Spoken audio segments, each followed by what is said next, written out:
ಕರ್ಮ ಅನ್ನುವಂಥದ್ದು ಹೇಗೆ ಸುತ್ತಕೊಳ್ಳುತ್ತೆ ಆಗ ಗೊತ್ತಿದ್ದು ಮಾಡಿದಾಗ? ನೋಡಿ, ಗೊತ್ತಿದ್ದು ಮಾಡ್ತಿರೋ ಗೊತ್ತಿಲ್ಲದೆ ಮಾಡ್ತಿರೋ ವಿಷ ಕೊಡಿದ್ರೆ ಅದು ವಿಷವೇ.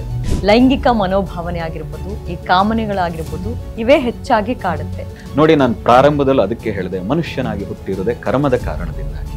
ಎಲ್ಲವನ್ನು ಅನುಭವಿಸಬೇಕು. ನೀವು ಶುದ್ಧವಾದ ಗಾಳಿಯಲ್ಲಿ ಉಸಿರಾಡಕ್ಕೆ ಶುರು ಮಾಡಿ, ನಿಮ್ಮ ಮನಸ್ಸಿನ ಸ್ಥಿತಿಯ ಬದಲಾಗ್ತದೆ. ನೆಗೆಟಿವ್ ತನಗೆ ತಾನೇ ಕಡಿಮೆ ಆಗಕ್ಕೆ ಶುರುವಾಗ್ತದೆ. ಇನ್ನು ಯೋಗ ಮಾಡೋದ್ರಿಂದ, ಅದನ್ನ ಅಭ್ಯಾಸ ಮಾಡೋದ್ರಿಂದ ಈ ದೇಹ ಜೀವಂತ ರೂಪಿಯಾಗಿರುತ್ತೆ ಅನ್ನುವಂತಹ ಮಾತಿದೆ. ಇಲ್ಲಿ ಉಗಮವಾಗಿರುವಂತಹ ದೇವರುಗಳು ಅಂತ ಹೇಳ್ತಾರೆ. ಅವರು ನಿಜಕ್ಕೂ ಇಲ್ಲಿ ಇದ್ದಾರಾ ಅಥವಾ ನಮ್ಮ ತಲೆಯಲ್ಲಿ ಮಾತ್ರ ಇರೋದಾ? ಬನ್ನಿ, ನಮ್ಮ ಜೊತೆ ಒಂದಷ್ಟು ಸಾಧನೆ ಮಾಡಿ, ಹಿಮಾಲಯದಲ್ಲಿ ಅಲಿರಿ. ಶ್ರದ್ಧೆ ಇಟ್ಕೊಂಡಿದ್ರೆ ನಿಜಕ್ಕೂ ನಿಮ್ಮಲ್ಲಿ ಆ ಅಂತಃಕರಣ ಶುದ್ಧಿ ಇದ್ರೆ ನಿಮಗೂ ತೋರಿಸೋಣ. ಇನ್ನು ಕೆಲವರಲ್ಲಿ ಪ್ರಶ್ನೆ ಏನು ಅಂತಂದ್ರೆ, ಒಬ್ಬ ವ್ಯಕ್ತಿಯನ್ನ ದುಷ್ಟ ಶಕ್ತಿಗಳು ಆಕ್ರಮಣ ಮಾಡುತ್ವಾ? ಕುಂಡಲಿನಿ ಅಂದ್ರೆ ಏನು? ಕೆಂಪು ಹಾವಿನ ರೂಪದಲ್ಲಿ ತನ್ನದೇ ಬಾಲವನ್ನ ತನ್ನ ಬಾಯೊಳಗೆ ಹಾಕೊಂಡು ನಿದ್ರೆ ಮಾಡ್ತಾರೆ. ಇನ್ನು ಅದು ಬಾಯಿ ಒಳಗೆ ಹಾಕಿರೋ ಬಾಲ ಹೊರಗೆ ತೆಗೆದು ಅದೇನಾದ್ರೂ ಒಂದ್ ಸ್ವಲ್ಪ ತಲೆಯನ್ನ ಮೇಲೆ ಎತ್ತಿದ್ರೆ ನಮ್ಮ ಜೀವನದಲ್ಲಿ ಇನ್ನೊಂದು ಹೆಜ್ಜೆ ಮೇಲಕ್ಕೆ ಹೋಗ್ತೀವಿ. ನಿನ್ನೆ ಹೇಗಿದ್ರು ಇವತ್ತು ಹಾಗಿರಬಾರ್ದು, ಇನ್ನೂ ಚೆನ್ನಾಗಿರ್ಬೇಕು ಅಂತ. 10 ವರ್ಷಗಳ ಹಿಂದೆ ಹೇಗಿದ್ರು ಇವತ್ತು ಹಾಗಿರಬಾರ್ದು. ನಾನು ಬೇರೆಯವ್ರನ್ನ ಹೀಲ್ ಮಾಡ್ತೀನಿ, ಬೇರೆಯವ್ರ ಜೀವನ ಉದ್ಧಾರ ಮಾಡ್ತೀನಿ ಅಂತ, ಅಥವಾ ಬೇರೆಯವರ ಕರ್ಮಕ್ಕೆ ನಾವು ಕೈ ಹಾಕೋದಿದೆಯಲ್ಲ, ಆ ಕರ್ಮದ ಸುಳಿಯಲ್ಲಿ ನಾವು ಸಿಕ್ಕಾಕೊಂಡ ಹಾಗೆ. ಈಗ ಕೇಳುವಂತಹ ಪ್ರಶ್ನೆ ಆಧ್ಯಾತ್ಮದ ಕುರಿತಾಗಿ. ಮೊದಲನೇದಾಗಿ, ಆಧ್ಯಾತ್ಮ ಅಂದ್ರೆ ಏನು ಅಂತ ಹೇಳಿ. ಅಧ್ಯಾತ್ಮ, ನಾವು ಇಲ್ಲಿವರೆಗೆ ಮಾತಾಡಿದ್ದೆಲ್ಲೂ ಅಧ್ಯಾತ್ಮವೇ, ಅದೇ ಆತ್ಮ. ಯಾವುದು ಆತ್ಮಕ್ಕೆ ಪ್ರಾಧಾನ್ಯತೆಯನ್ನು ಕೊಡುತ್ತದೋ ಅದೆಲ್ಲವೂ ಅಧ್ಯಾತ್ಮವೇ. ನೀವು ಪೂಜೆಗೆ ಇಲ್ಲಿ ಪ್ರಾಧಾನ್ಯತೆ ಇಲ್ಲ, ಇಲ್ಲಿ ಯಾವುದೋ ಧರ್ಮಕ್ಕೆ ಪ್ರಾಧಾನ್ಯತೆ ಇಲ್ಲ. ಇಲ್ಲಿ ನೇರವಾಗಿ ಆತ್ಮಕ್ಕೆ ಪ್ರಾಧಾನ್ಯತೆಯನ್ನು ಕೊಡುವಂಥದ್ದು. ಹೀಗೆ ಕೊಡುವಂಥದ್ದು ಯಾವುದಿದೆಯೋ ಅದು ಆಧ್ಯಾತ್ಮ. ಅರ್ಥಾತ್ ತನ್ನನ್ನು ತಾನು ಅರಿಯುವ ಒಂದು ದಾರಿ ಏನಿದೆ ಅದಕ್ಕೆ ಆಧ್ಯಾತ್ಮ ಸಾಧನ ಅಂತ ಕರೀತಾರೆ. ಇನ್ನು ಕೆಲವೊಮ್ಮೆ ಗುರುಗಳೇ, ಈ ಭ್ರಮೆಗೂ ಅಂದ್ರೆ ವಾಸ್ತವಕ್ಕೂ ಏನ್ ವ್ಯತ್ಯಾಸ ಅಂತ ಹೇಳಿ. ಕೆಲವೊಮ್ಮೆ ಮೋಸ ಅಂತ ಗೊತ್ತಿದ್ರು ಮೋಸ ಹೋಗೋದು ಸಾಮಾನ್ಯ ಆಗ್ಬಿಡುತ್ತೆ. ವಾಸ್ತವ ಅಂದ್ರೆ ಏನು? 3 ಕಾಲದಲ್ಲಿ ಯಾವುದಿದೆಯೋ ಅದು ವಾಸ್ತವ, ಸತ್ಯ ಅಂತ. ವಾಸ್ತವ ಅಂದ್ರೆ ಏನು? ಸತ್ಯ ಅಂತ. ನಿನ್ನೆಯೂ ಇತ್ತು, ಇವತ್ತು ಇದೆ, ನಾಳೆನೂ ಇರ್ತದೆ. ಇದಕ್ಕೆ ಸತ್ಯ ಅಂತ ಕರಿತೀವಿ. ಈ ಸತ್ಯದ ಅರಿವು ಇಲ್ಲದೆ ಇದ್ದಾಗ ನಾವು ಮೋಸಕ್ಕೆ ಒಳಗಾಗ್ತೀವಿ. ಯಾವುದ್ಯಾವುದೋ ಆಸೆ ಆಕಾಂಕ್ಷೆಗಳಿಗೆ, ತೋರುವ ಬೇರೆ ಬೇರೆಯ ಒಂದು ಆಮಿಷಗಳಿಗೆ ನಾವು ಒಳಗಾಗ್ತೀವಿ. ಆಮಿಷಕ್ಕೆ ಒಳಗಾಗೋರು ಯಾರು? ಅದರ ಬಗ್ಗೆ ಜ್ಞಾನ ಇಲ್ಲದೆ ಇರೋರು. ಆ ತ್ರಿಕಾಲ ಜ್ಞಾನ ಅಥವಾ ಸತ್ಯದ ಅರಿವು ಯಾರಿಗೆ ಇರಲ್ವೋ ಅವರು ಮೋಸಕ್ಕೆ ಒಳಗಾಗ್ತಾರೆ. ಯಾವಾಗ ನಾಲೆಡ್ಜನ್ನು ಬೆಳೆಸ್ಕೊಳ್ತಾರೋ, ಜ್ಞಾನವನ್ನು ಬೆಳೆಸ್ಕೊಳ್ತಾರೋ, ಆಗ ಮೋಸಕ್ಕೊಳಗಾಗೋ ಪ್ರಶ್ನೆನೇ ಇಲ್ಲ. ಹಾಗಾಗಿ ನಮ್ಮ ಹಿರಿಯರು ಹೇಳ್ತಾರೆ, ನಮ್ಮ ಉಪನಿಷತ್ತುಗಳು ಹೇಳ್ತವೆ, ನೀನು ಜ್ಞಾನವನ್ನು ಬೆಳೆಸ್ಕೊ, ಅದರ ಆಳಕ್ಕೆ ಹೋಗು, ಅಧ್ಯಯನ ಮಾಡು ಪ್ರತಿನಿತ್ಯ. ಅಧ್ಯಯನ ಮಾಡ್ತಾ ಮಾಡ್ತಾ ಹೋದ್ರೆ ಆತ್ಮವಿಶ್ವಾಸವೂ ಹೆಚ್ಚುತ್ತಾ ಹೋಗ್ತದೆ. ಇದು ಮೋಸ ಅನ್ನುವ ಅರಿವು ನಿಮಗೆ ಗೊತ್ತಾಗ್ಬಿಡ್ತದೆ ಬೇಗ. ಹಾಗಾಗಿ ಅಧ್ಯಯನ ಒಳಗಾಗಬೇಕು. ಇನ್ ಕೆಲವೊಮ್ಮೆ ಎಷ್ಟೇ ಅಧ್ಯಯನ ಮಾಡಿದ್ರು, ಎಷ್ಟೇ ಜ್ಞಾನ ಇದ್ರು ಕೂಡ ಇವತ್ತಿನ ಕಾಲದಲ್ಲಿ ಹೇಳ್ತಾರೆ, ಆ ಒಂದು ಆಕರ್ಷಣೆಯಿಂದ ನಾನು ಮೋಸ ಹೋಗ್ಬಿಟ್ಟೆ ಅಥವಾ ಮೋಸ ಮಾಡ್ಬಿಟ್ಟೆ ಅಂತ ಹೇಳಿ. ಹಾಗಾಗಿ ಕರ್ಮ ಅನ್ನುವಂಥದ್ದು ಹೇಗೆ ಸುತ್ತಕೊಳ್ಳುತ್ತೆ ಆಗ ಗೊತ್ತಿದ್ದು ಮಾಡಿದಾಗ? ನೋಡಿ, ಗೊತ್ತಿದ್ದು ಮಾಡ್ತಿರೋ ಗೊತ್ತಿಲ್ಲದೆ ಮಾಡ್ತಿರೋ ವಿಷ ಕೊಡಿದ್ರೆ ಅದು ವಿಷವೇ. ಅದು ಪ್ರಾಣಕ್ಕೆ ಕಂಟಕ ಉಂಟು ಮಾಡೇ ಮಾಡ್ತದೆ. ನನ್ಗೆ ಗೊತ್ತಿಲ್ಲದೆ ಮಾಡದೆ ಅಥವಾ ನನಗೆ ಗೊತ್ತಿದ್ದು ಮಾಡದೆ ಹೇಗಾದ್ರೂ ಮಾಡಿ ಕುಕರ್ಮ ಮಾಡಿದಾಗ ಅದರ ಪರಿಣಾಮವನ್ನ ನಮ್ಮ ಜೀವನದಲ್ಲಿ ಎದುರಿಸಲೇಬೇಕಾಗ್ತದೆ. ನಾವು ಏನು ಊಟ ಮಾಡ್ತೀವೋ, ಏನು ಅಡಿಗೆ ಮಾಡ್ತೀವೋ ಅದನ್ನೇ ಊಟ ಮಾಡಬೇಕು. ನೀವು ಕುಕರ್ಮ ಮಾಡಿದ ಮೇಲೆ ಮುಂದಿನ ದಿನನಾದ್ರೂ ಒಂದಿನ ತಡ ಆಗಬಹುದು, ಅದನ್ನು ಅನುಭವಿಸಲೇಬೇಕು. ಆ ಕಾರಣದಿಂದಾಗಿ ಭಾರತವನ್ನ ಧರ್ಮ ಪ್ರಧಾನ ಭೂಮಿ ಅಂತ ಹೇಗೆ ಕರಿತೀವೋ, ಕರ್ಮ ಪ್ರಧಾನ ಭೂಮಿ ಕೂಡ ಹೌದು. ನಿನ್ನ ಧರ್ಮ ಏನು? ಮನುಷ್ಯನಾಗಿ ನಿನ್ನ ಧರ್ಮ ಏನು? ಪರೋಪಕಾರಾಯ ಪುಣ್ಯಾಯ ಪಾಪಾಯ ಪರಪೀಡನಂ. ಬೇರೆಯವರಿಗೆ ಒಳ್ಳೆಯದನ್ನು ಮಾಡೋದು ನಿನ್ನ ಧರ್ಮ. ಇನ್ನೊಬ್ಬರಿಗೆ ತೊಂದರೆ ಕೊಡೋದೇನಿದೆ ಅದು ಅತ್ಯಂತ ಪಾಪಕರವಾದದ್ದು. ಒಬ್ಬ ಮನುಷ್ಯನಾಗಿ ನೀನು ಮಾಡಲೇಬಾರದ್ದೇನು ಅಂದ್ರೆ 4 ಜನಕ್ಕೆ ತೊಂದರೆ ಕೊಡದೇ ಇರುವುದು. ಒಳ್ಳೆಯದನ್ನೇ ಮಾಡಬೇಕಾದದ್ದು ನೀನು ಮನುಷ್ಯನಾಗಿ. ಇದು ಗೊತ್ತಿಲ್ಲದೆ ಇರೋದ್ರಿಂದ ಇದು ನಮ್ಮ ಪರಂಪರೆಯನ್ನು ಹೇಳ್ಕೊಂಡ್ ಬಂದಿದ್ದಾರೆ. ಇದ್ರೂ ಮರ್ತು ಹೋಗ್ಬಿಟ್ಟಿದ್ದೀವಿ. ಈಗ ಪಾಶ್ಚಿಮಾತ್ಯ ಶಿಕ್ಷಣ, ಮೆಕಾಲೆ ಶಿಕ್ಷಣದ ಕಾರಣದಿಂದಾಗಿ ನಮ್ಮ ಪರಂಪರೆ, ನಮ್ಮ ಜ್ಞಾನ, ನಮ್ಮ ಹಿರಿಯರು ಏನನ್ನ ಹಾಕೊಟ್ಟಿದ್ರು ಆ ದಾರಿ, ಅದನ್ನ ನಾವು ಮರ್ತು ಹೋಗಿದ್ದೀವಿ. ಹಾಗಾಗಿ ಬೇರೆಯವರು ಮೋಸ ಮಾಡಿದ್ರೇನೆ ನಮ್ಮ ಜೀವನ ಅಂತ ಅನ್ಕೊಂಡಿದೀವಿ. ಒಂದು ದಿನಕ್ಕಷ್ಟೇ ಅದು. ಅದರ ನಂಬಿಕೆ ಗಳಿಸು, 100 ವರ್ಷ ನೀನು ಚೆನ್ನಾಗಿ ಬದುಕ್ತಿ. ಗುರುಗಳೇ, ಆಕರ್ಷಣೆ ಎಂದ್ರೇನು? ಅದು ಎಲ್ಲಿಂದ ಹುಟ್ಟುತ್ತೆ ಅಂತೇಳಿ? ಮನಸ್ಸು ಹೆಚ್ಚು ಆಕರ್ಷಣೆಗೆ ಒಳಗಾಗ್ತದೆ. ಮನಸ್ಸಿನಿಂದನೇ ಹುಟ್ಟುವಂಥದ್ದು ಆಕರ್ಷಣೆ. ಯಾಕೆ ಅಂದರೆ ಮನಸ್ಸು ಬಯಕೆಗಳ ಗೂಡು, ಹೊಸತನಗಳು ಬೇಕು. ಹೊಸ ಜಾಗಗಳು ಬೇಕು, ಹೊಸ ವಿಧಾನಗಳು ಬೇಕು, ಹೊಸ ವಿಷಯಗಳು ಬೇಕು. ಹಾಗಾಗಿ ಮನಸ್ಸು ಬೇರೆಯದರ ಕಡೆಗೆ ಹಪಹಪಿಸ್ತಾನೇ ಇರ್ತದೆ. ಹೊಸದನ್ನು ನೋಡಿದಾಗ ಆಕರ್ಷಣೆಗೆ ಒಳಗಾಗ್ತದೆ. ಆದರೆ ನೀವು ಯಾವುದರ ಆಕರ್ಷಣೆಗೆ ಒಳಗಾಗ್ತಾ ಇದ್ದೀರಿ ಅನ್ನೋದು ಇಂಪಾರ್ಟೆಂಟ್. ಜ್ಞಾನದ ಆಕರ್ಷಣೆಗೆ ಒಳಗಾಗ್ತಾ ಇದ್ದೀರಾ, ವೇದಾಂತದ ಆಕರ್ಷಣೆಗೆ ಒಳಗಾಗ್ತಾ ಇದ್ದೀರಾ, ಅಥವಾ ಕ್ಷಣಿಕವಾದ ಸುಖಗಳಿಗೆ ಆಕರ್ಷಣೆಗೆ ಒಳಗಾಗ್ತಾ ಇದ್ದೀರಾ ಅನ್ನೋದು ಇಂಪಾರ್ಟೆಂಟ್. ಕ್ಷಣಿಕ ಸುಖಗಳಿಗೆ ಆಕರ್ಷಣೆಗೆ ಒಳಗಾಗ್ತಾ ಇದ್ರೆ, ಈ ಕ್ಷಣಕ್ಕೆ ಉದಾಹರಣೆಗೆ ಹೇಳೋದಿದ್ರೆ, ಈ ಕ್ಷಣಕ್ಕೆ ಕಾಫಿ ಕಂಡ್ರೆ ಆಕರ್ಷಣೆ ಆಯ್ತು, ಕುಡಿದ್ರೆ ಸಂತೋಷ ಆಯ್ತು. ಒಂದಷ್ಟು ದಿನಗಳಾದ್ಮೇಲೆ ಗ್ಯಾಸ್ಟ್ರಿಕ್ ಬಂದ ಮೇಲೆ ಅದರಿಂದ ದುಃಖ ಆಗ್ತದೆ. ಹಾಗಾಗಿ ಯಾವುದಕ್ಕೆ ಆಕರ್ಷಣೆಗೆ ಒಳಗಾಗ್ತೀರಿ ಅನ್ನೋದು ಇಂಪಾರ್ಟೆಂಟ್. ಆಕರ್ಷಣೆಗೆ ಒಳಗಾಗೋದೇ ಇದ್ರೆ ದೊಡ್ಡದರ ಕಡೆಗೆ ಆಕರ್ಷಣೆಗೆ ಒಳಗಾಗಿ, ದೊಡ್ಡ ಜ್ಞಾನದ ಕಡೆಗೆ ಆಕರ್ಷಣೆಗೆ ಒಳಗಾಗಿ, ಸೌಂದರ್ಯ ಯಾವತ್ತೂ ನಾಶವೇ ಆಗದೇ ಇರುವಂತಹ ಆ ಸೃಷ್ಟಿ ಸೌಂದರ್ಯದ ಕಡೆಗೆ ಆಕರ್ಷಿತರಾಗಿ ಯಾವತ್ತೂ ದುಃಖಕ್ಕೆ ಒಳಗಾಗುವುದೇ ಇಲ್ಲ. ಆದರೆ ಕ್ಷಣಿಕ ಸುಖದ ಕಡೆಗೆ ಆಕರ್ಷಿತರಾದ್ರೆ ಮುಂದೊಂದು ದಿನ ದುಃಖ ಪಡಬೇಕಾಗ್ತದೆ, ವ್ಯಥೆ ಪಡಬೇಕಾಗ್ತದೆ. ಕಟ್ಟಿಟ್ಟ ಬುತ್ತಿ ಅದು. ಇನ್ನು ಗುರುಗಳ ಈ ಸಾಧನೆ ಮಾಡುವಂತಹ ಸಂದರ್ಭದಲ್ಲಿ ಅಥವಾ ಭಕ್ತಿ ಮಾರ್ಗ ದಾರಿಯಲ್ಲಿ ಹೋಗ್ತಾ ಇರುವಾಗ ಲೈಂಗಿಕ ಮನೋಭಾವನೆ ಆಗಿರ್ಬೋದು, ಈ ಕಾಮನೆಗಳಾಗಿರ್ಬೋದು, ಇವೇ ಹೆಚ್ಚಾಗಿ ಕಾಡುತ್ತೆ. ಯಾಕೆ ಅಂತ ಹೇಳಿ, ಅದು ತಪ್ಪಾ ಸರಿನಾ? ಸರಿನೇ ಅದು. ಆದ್ರೆ ಯಾಕೆ ಅದನ್ನೇ ಬಾಧಿಸ್ತವೆ ಅಥವಾ ಅದೇ ಕಾಡುತ್ತವೆ ಯಾಕೆ, ಅದನ್ನ ನೀವು ನಿರ್ಬಂಧಿಸ್ತೀರಿ. ಲೈಂಗಿಕತೆ ಅನ್ನೋದನ್ನ ನೀವು ಕ್ಷುಲ್ಲಕ ಭಾವ ಅಂತ ನೀವು ಭಾವಿಸ್ತಾ ಇದ್ದೀರಿ, ಅದನ್ನ ದೊಡ್ಡ ಅಪರಾಧ ಅಂತ ನೀವು ತೋರ್ತಾ ಇದ್ದೀರಿ. ಆ ಕಾರಣದಿಂದಾಗಿ ಮನಸ್ಸಿನಲ್ಲಿ ಅದೇ ಕ್ಷೋಭೆಗಳೇ ಉಂಟಾಗ್ತದೆ. ನೋಡಿ, ಆಧ್ಯಾತ್ಮಿಕದಲ್ಲಿ ಲೈಂಗಿಕತೆಯನ್ನ ನಿಷ್ಠೂರವಾಗಿ ನೋಡಿಲ್ಲ. ಇತ್ತೀಚೆಗೆ ಅದನ್ನು ಮಡಿವಂತಿಕೆ ಮಾಡಿಬಿಟ್ಟಿದ್ದಾರೆ. ಆದರೆ ಹಿಂದೆಯದ್ದೇ ಎಲ್ಲಾ ಋಷಿಗಳು ಕೂಡ ಮದುವೆ ಆಗಿದ್ದವರು, ಲೈಂಗಿಕತೆಯಲ್ಲೇ ತೊಡಗದಂಥವ್ರು. ಆದ್ರೆ ಅದನ್ನು ವಿಕೃತವಾಗಿ ಬಳಸ್ಕೋಬಾರದು. ಅದನ್ನ ಅತಿಕಾಮ ಅಂತ ಕರೀತಾರೆ. ಅದಕ್ಕೆ ಬಳಸಬಾರದು. ಬಿಟ್ರೆ ಲೈಂಗಿಕತೆ ಆಧ್ಯಾತ್ಮಿಕತೆಯಲ್ಲಿ ಬಾಧಕ ಅಲ್ಲ. ನೀವು ಯಾವಾಗ ಮನಸ್ಸನ್ನ ದೊಡ್ಡದರ ಕಡೆಗೆ ಹರಿವು ಬಿಡ್ತೀರೋ ಇವು ಯಾವುದು ಬಾಧಿಸೋದೇ ಇಲ್ಲ. ನೀವು ನಿರ್ಬಂಧಿಸಬೇಕಾದದ್ದಿಲ್ಲ. ಕ್ಷುಲ್ಲಕ ಅನ್ಸಕ್ ಶುರುವಾಗ್ತದೆ. ನೀವು ಯಾಕೆ ಇದು ಬಾಧಿಸ್ತಾ ಇದೆ, ಇದೇ ಕನಸುಗಳು ಯಾಕೆ ಬೀಳ್ತಾ ಇದೆ, ನೀವು ಅದನ್ನ ಹೆಚ್ಚು ನಿರ್ಬಂಧಿಸ್ಲಿಕ್ಕೆ ಕಂಟ್ರೋಲ್ ಮಾಡಕ್ ಹೊರಟ್ಬಿಟ್ಟಿದ್ದೀರಿ. ಖಂಡಿತ. ಯಾವಾಗ ನೀವು ಹೆಚ್ಚು ಕಂಟ್ರೋಲ್ ಮಾಡ್ತೀರೋ, ಅದನ್ನ ಮಡಿವಂತಿಕೆಯಿಂದ ನೋಡ್ತೀರೋ, ಅದು ದೊಡ್ಡದಾಗಿ ಕಾಣಿಸ್ತದೆ. ನೀವು ನಮ್ಮ ದೇವಸ್ಥಾನಗಳಿಗೆ ಹೋಗಿ, ನಮ್ಮ ಹಿರಿಯರು ಅದನ್ನು ಎಷ್ಟು ಚೆನ್ನಾಗಿ ಸೈಂಟಿಫಿಕ್ ಆಗಿ ವಿವರಣೆ ಕೊಟ್ಟಿದ್ದಾರೆ. ದೇವಸ್ಥಾನ ಅನ್ನೋದು ಅತ್ಯಂತ ಪವಿತ್ರ ಕ್ಷೇತ್ರ, ಧಾರ್ಮಿಕ ಕ್ಷೇತ್ರ, ತೀರ್ಥ ಕ್ಷೇತ್ರ, ಪುಣ್ಯಕ್ಷೇತ್ರ ಎಲ್ಲವೂ ಹೇಳ್ತೀವಿ. ಹಾಗೆ ಹೇಳುವಂತ ಪ್ರತಿ ದೇವಸ್ಥಾನದ ಸುತ್ತ ಆ ಶಾಸ್ತ್ರವನ್ನೇ ಹಾಕಿದ್ದಾರೆ. ಲೈಂಗಿಕತೆಯನ್ನು ಒಳಗೊಂಡಂತ ಕಾಮಶಾಸ್ತ್ರವನ್ನ ಸುತ್ತ ಕೆತ್ತಿದ್ದಾರೆ. ಅದರ ಅರ್ಥ ಏನು? ಅದು ಬಾಧಕ ಅಲ್ಲ. ಆದ್ರೆ ಅದನ್ನು ಹೊರಗೆ ಬಿಡು. ನಿನ್ನ ಒಳಗೆ ಹೋಗಬೇಕಾದ್ರೆ ಅದನ್ನು ಜೊತೆಗೆ ತಗೊಂಡು ಹೋಗಬೇಡ. ಅದು ವಿರೋಧವಾಗಿ ಆಗ್ಲಿ ಪರವಾಗಿ ಆಗ್ಲಿ ನಿನ್ನ ಒಳಗೆ ತಗೊಂಡು ಹೋಗಬೇಡ. ಹೊರಗಿದೆ, ಹೊರಗೆ ಬಿಡು. ಹೊರಗೆ ನೋಡು, ಅನುಭವಿಸು. ಒಂದು ದಿನ ಅದನ್ನು ಬಿಟ್ಟು ಬಿಡು. ನೋಡಿ, ನಾನು ಪ್ರಾರಂಭದಲ್ಲೂ ಅದಕ್ಕೆ ಹೇಳಿದೆ, ಮನುಷ್ಯನಾಗಿ ಹುಟ್ಟಿರೋದೇ ಕರ್ಮದ ಕಾರಣದಿಂದಾಗಿ. ಎಲ್ಲವನ್ನು ಅನುಭವಿಸಬೇಕು. ನಿಮಗೆ ತುಂಬಾ ಸಿಂಪಲ್ ಆಗಿ ಹೇಳ್ತೀನಿ, ನೀವು ವಿರೋಧಿಸಿದಷ್ಟು ಅದು ಹೆಚ್ಚಾಗ್ತದೆ. ಸಾಧ್ಯವಾದ್ರೆ ಅನುಭವಿಸಿ, ಇಲ್ಲ ಅದನ್ನ ಡಿಸ್ಕನೆಕ್ಟ್ ಮಾಡಿ. ರಾಮಕೃಷ್ಣ ಪರಮಹಂಸರಿಗೆ ಒಮ್ಮೆ ಅವರಿಗೆ ಬಾಧಿಸ್ಲಿಕ್ಕೆ ಶುರುವಾಯಿತು. ನಾನು ಬೆಳ್ಳಿ ಚಿಲುಮೆನಲ್ಲಿ ಏನು ಗಾಂಜಾ ಅಂತ ಹೇಳ್ತಾರಲ್ಲ, ಬಾಂಗ್ ಅಂತ ಕರೀತಾರೆ, ಅದನ್ನ ಸೇದಿಸ್ಬೇಕು. ಅದು ಹೇಗೆ ಸೇದಬೇಕು? ರೇಷ್ಮೆ ಬಟ್ಟೆಯ ಗೋಲ್ಡನ್ ಜರಿ ಇರುವಂತಹ ಬಟ್ಟೆ ಹಾಕೊಂಡು ಬೆಳ್ಳಿ ಚಿಲುಮೆನಲ್ಲಿ ನಾನು ಆ ಬಾಂಗನ್ನು ಸೇದಬೇಕು ಅಂತ ಪದೇ ಪದೇ ಮನಸ್ಸಿಗೆ ಬಂತು ಅವರಿಗೆ. ಹೃದಯಂಗೆ ಹೇಳಿದ್ರು, ನೋಡಪ್ಪ ನನಗೆ ಹಿಂಗೆ ಸೇದಬೇಕು ಅಂತ ಅನಿಸಿದೆ. ಎಲ್ರಿಗೂ ಗೊತ್ತಿತ್ತು ರಾಮಕೃಷ್ಣ ಪರಮಹಂಸರ ಪರಮಹಂಸ ಸ್ಥಿತಿಗೆ ಹೇರದು ಅಂತವ್ರು ಅವ್ರ ಮನಸ್ಥಿತಿಗೆ ಗೊತ್ತಿತ್ತು. ಹೃದಯ ಆ ರೇಷ್ಮೆಯ ಜರಿ, ಗೋಲ್ಡನ್ ಜರಿ ಇರುವಂತಹ, ಚಿನ್ನದ ಜರಿ ಇರುವಂತಹ ರೇಷ್ಮೆ ಬಟ್ಟೆ, ಬೆಳ್ಳಿ ಚಿಲುಮೆ, ಸಾಕಷ್ಟು ಆ ಬಾಂಗನ್ನು ತಂದ್ಕೊಟ್ರು. ಅವರು ಸ್ನಾನಗೀನ ಮಾಡಿ ಅದನ್ನು ಧರಿಸಿದ್ರು, ಕಾಲ ಮೇಲೆ ಕಾಲ ಹಾಕೊಂಡು ಕುತ್ಕೊಂಡ್ರು, ಬೆಳ್ಳಿ ಚಿಲುಮೆಗೆ ಆ ಬಾಂಗನ್ನು ಹಾಕಿ ಸೇದಿದ್ರು. 4 ಬಾರಿ ಸೇದಿ ಆ ಬಟ್ಟೆ ಆ ಚಿಲುಮೆ ಎಲ್ಲ ನೆಲಕ್ಕೆ ಹಾಕಿ ಅದ್ರ ಮೇಲೆ ನಿಂತು ಹೇಳಿದ್ರು, ಮನಸ್ಸೇ ಇದುವರೆಗೆ ನನಗೆ ಬೇಕು ಅಂತ ಹೇಳಿದೆ, ಕೊಟ್ಟಿದ್ದೀನಿ, ಇನ್ನು ಮುಂದೆ ಯಾವತ್ತು ಕೇಳಬಾರದು, ಇವತ್ತಿಗೆ ಮುಗೀತು. ಇದು ಯೋಗಿಗಳ ಲಕ್ಷಣ. ಆದ್ರೆ ನಾವೇನ್ ಮಾಡ್ತೀವಿ? ಕಪಟತನವನ್ನು ಇಟ್ಕೊಂಡಿದ್ದೀವಿ, ಒಳಗೊಂದು ಹೊರಗೊಂದು. ಹೊರಗೆ ನಾನು ದೊಡ್ಡ ಬ್ರಹ್ಮಚಾರಿ, ದೊಡ್ಡ ಸಾಧಕ, ದೊಡ್ಡ ಯೋಗಿ ಅಂತ ಹೊರಗೆ, ಆದ್ರೆ ಮನಸ್ಸಿನಲ್ಲಿ ಕಲ್ಮಶವನ್ನು ತುಂಬಿಕೊಂಡಿದ್ರೆ ಪ್ರಯೋಜನ ಇಲ್ಲ. ಹಾಗಾಗಿ ಲೈಂಗಿಕತೆಯನ್ನು ನೀವು ಕಲ್ಮಶ ಅಂತ ಭಾವಿಸಿದ್ದೀರಿ, ಅದನ್ನು ತಪ್ಪು ಅಂತ ಅನ್ಕೊಂಡಿದ್ದೀರಿ. ತಪ್ಪು ಅಂತ ಅನ್ಕೊಂಡು ಅದನ್ನ ಗಂಟು ಹಾಕಿ ಕಟ್ಟಾಕಿ ಬಿಸಾಕಕ್ಕೆ ಹೋಗಿದ್ದೀರಿ. ಅದು ಮನಸ್ಸು ಬಿಡಲ್ಲ, ಅದು ಹೆಚ್ಚೆಚ್ಚು ಪ್ರಲೋಭನೆಗೆ ಒಳಪಡಿಸ್ತಾ ಹೋಗ್ತದೆ. ಕೊನೆಯವರೆಗೂ ಬಾಧಿತರಾಗೇ ಇರ್ತೀರಿ.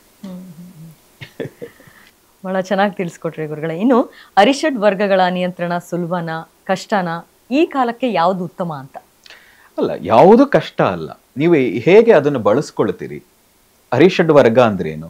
ಯಾವುದು ಅತಿಯಾಗಿರಬಾರ್ದು. ಅದು ಮೋಹ ಇರಲಿ, ಕಾಮ ಇರಲಿ, ಕ್ರೋಧ ಇರಲಿ, ವಾತ್ಸಲ್ಯ ಇರಲಿ, ಯಾವುದೂ ಕೂಡ ಅತಿಯಾಗಿ ಇರಬಾರದು.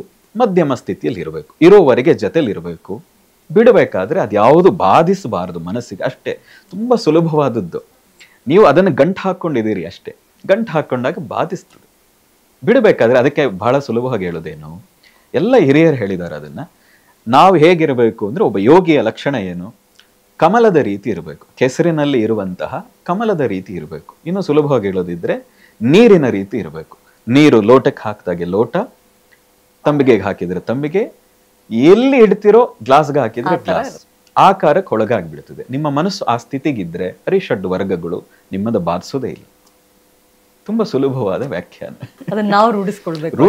ಇದು ಅಭ್ಯಾಸೇನಾತು ಕೌಂತೆಯ, ರೆಗ್ಯುಲರ್ ಪ್ರಾಕ್ಟೀಸ್ ಇಂದನೇ ಬರೋದು. ಹುಟ್ಟಿದ ತಕ್ಷಣ ನಾನು ಜ್ಞಾನೋದಯ ಪಡೆದಿಲ್ಲ. ಹುಟ್ಟಿದ ತಕ್ಷಣ ನಾನು ಎಲ್ಲ ಮೋಹಗಳನ್ನು ಬಿಟ್ಟಿಲ್ಲ. ಬಿಡ್ತಾ ಬಿಡ್ತಾ ಬಂದಾಗ ತುಂಬಾ ಜನ ಕೇಳ್ತಾರೆ, ಮನೆ ಬಿಟ್ಟಿದ್ರೆ ಏನು ಅನ್ಸಲ್ಲ? ನಂಗೆ ಏನೂ ಅನ್ಸಲ್ಲ, ಯಾವುದೇ ತರದ ಫೀಲಿಂಗ್ ಇಲ್ಲ. ಇದು ಸುಮ್ಮನೆ ಹೇಳ್ತಾ ಇಲ್ಲ. ಬಹುಶಃ ಇಷ್ಟೂ ವರ್ಷಗಳು ಡಿಸ್ಕನೆಕ್ಟ್ ಆಗಿರೋದ್ರಿಂದ ನನಗೆ ಆ ರೀತಿಯ ಫೀಲಿಂಗ್ಗಳು ಬರುವುದಿಲ್ಲ.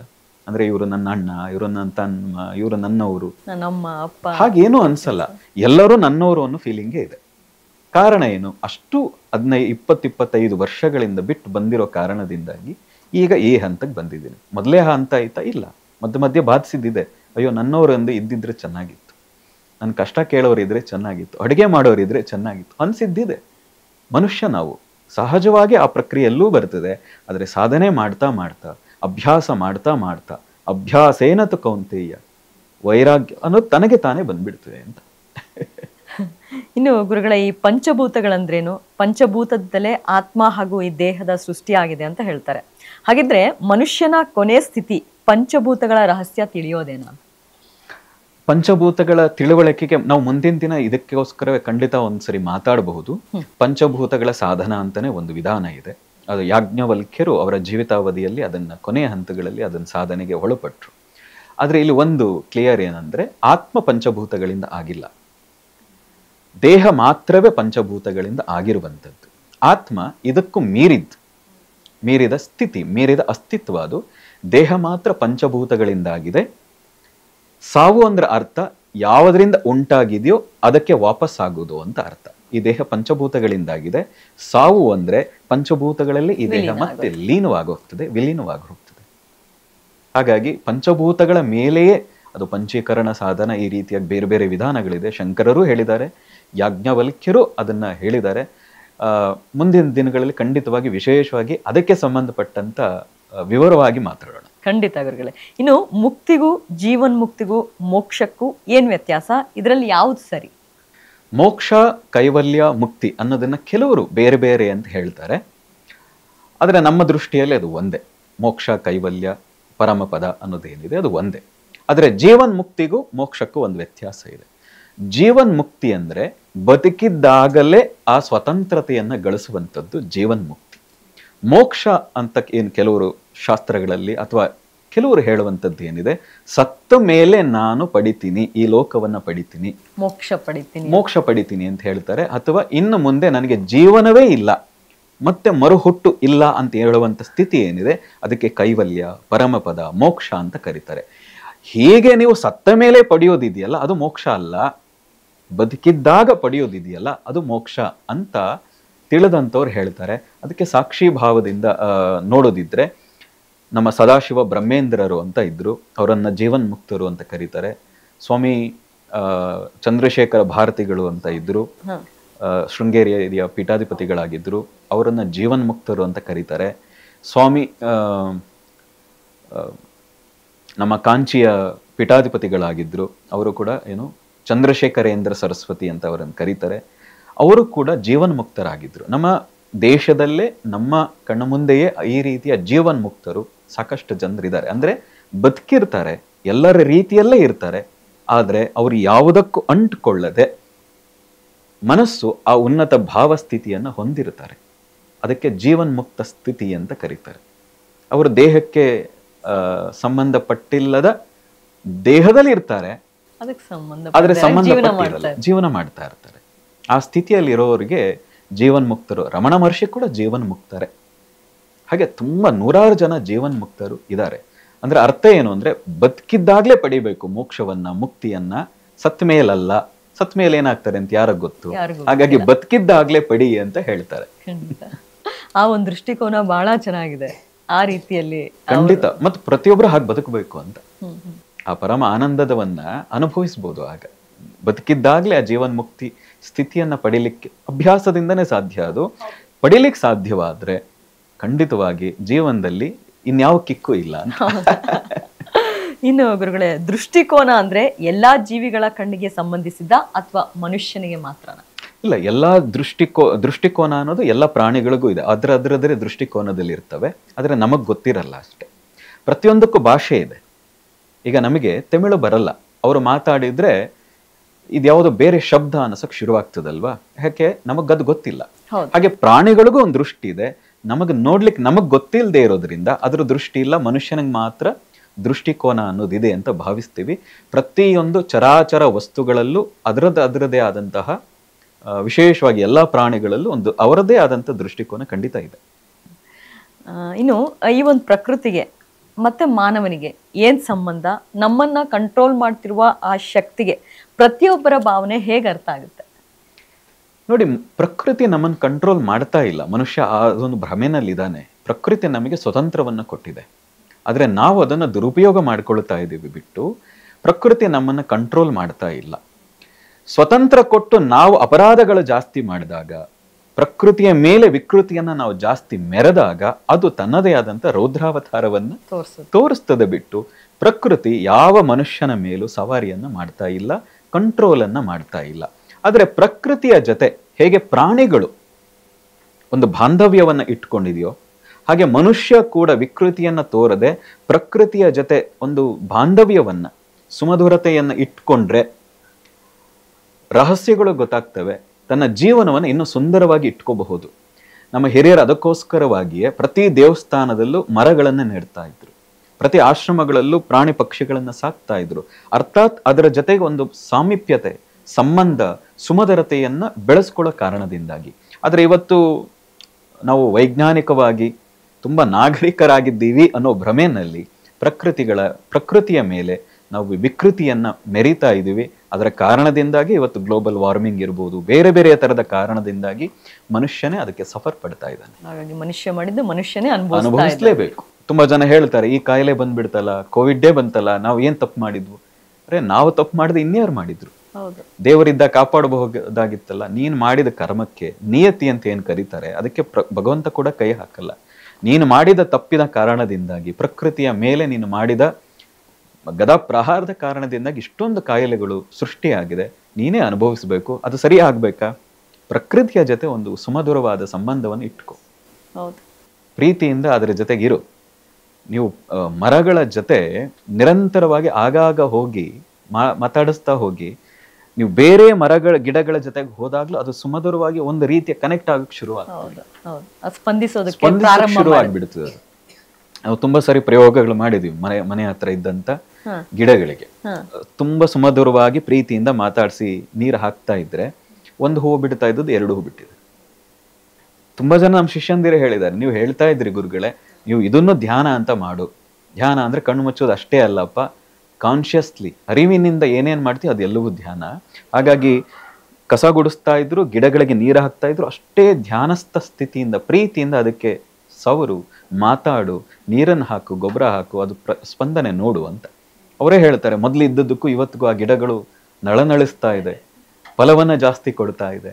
ಅರ್ಥ ಏನು?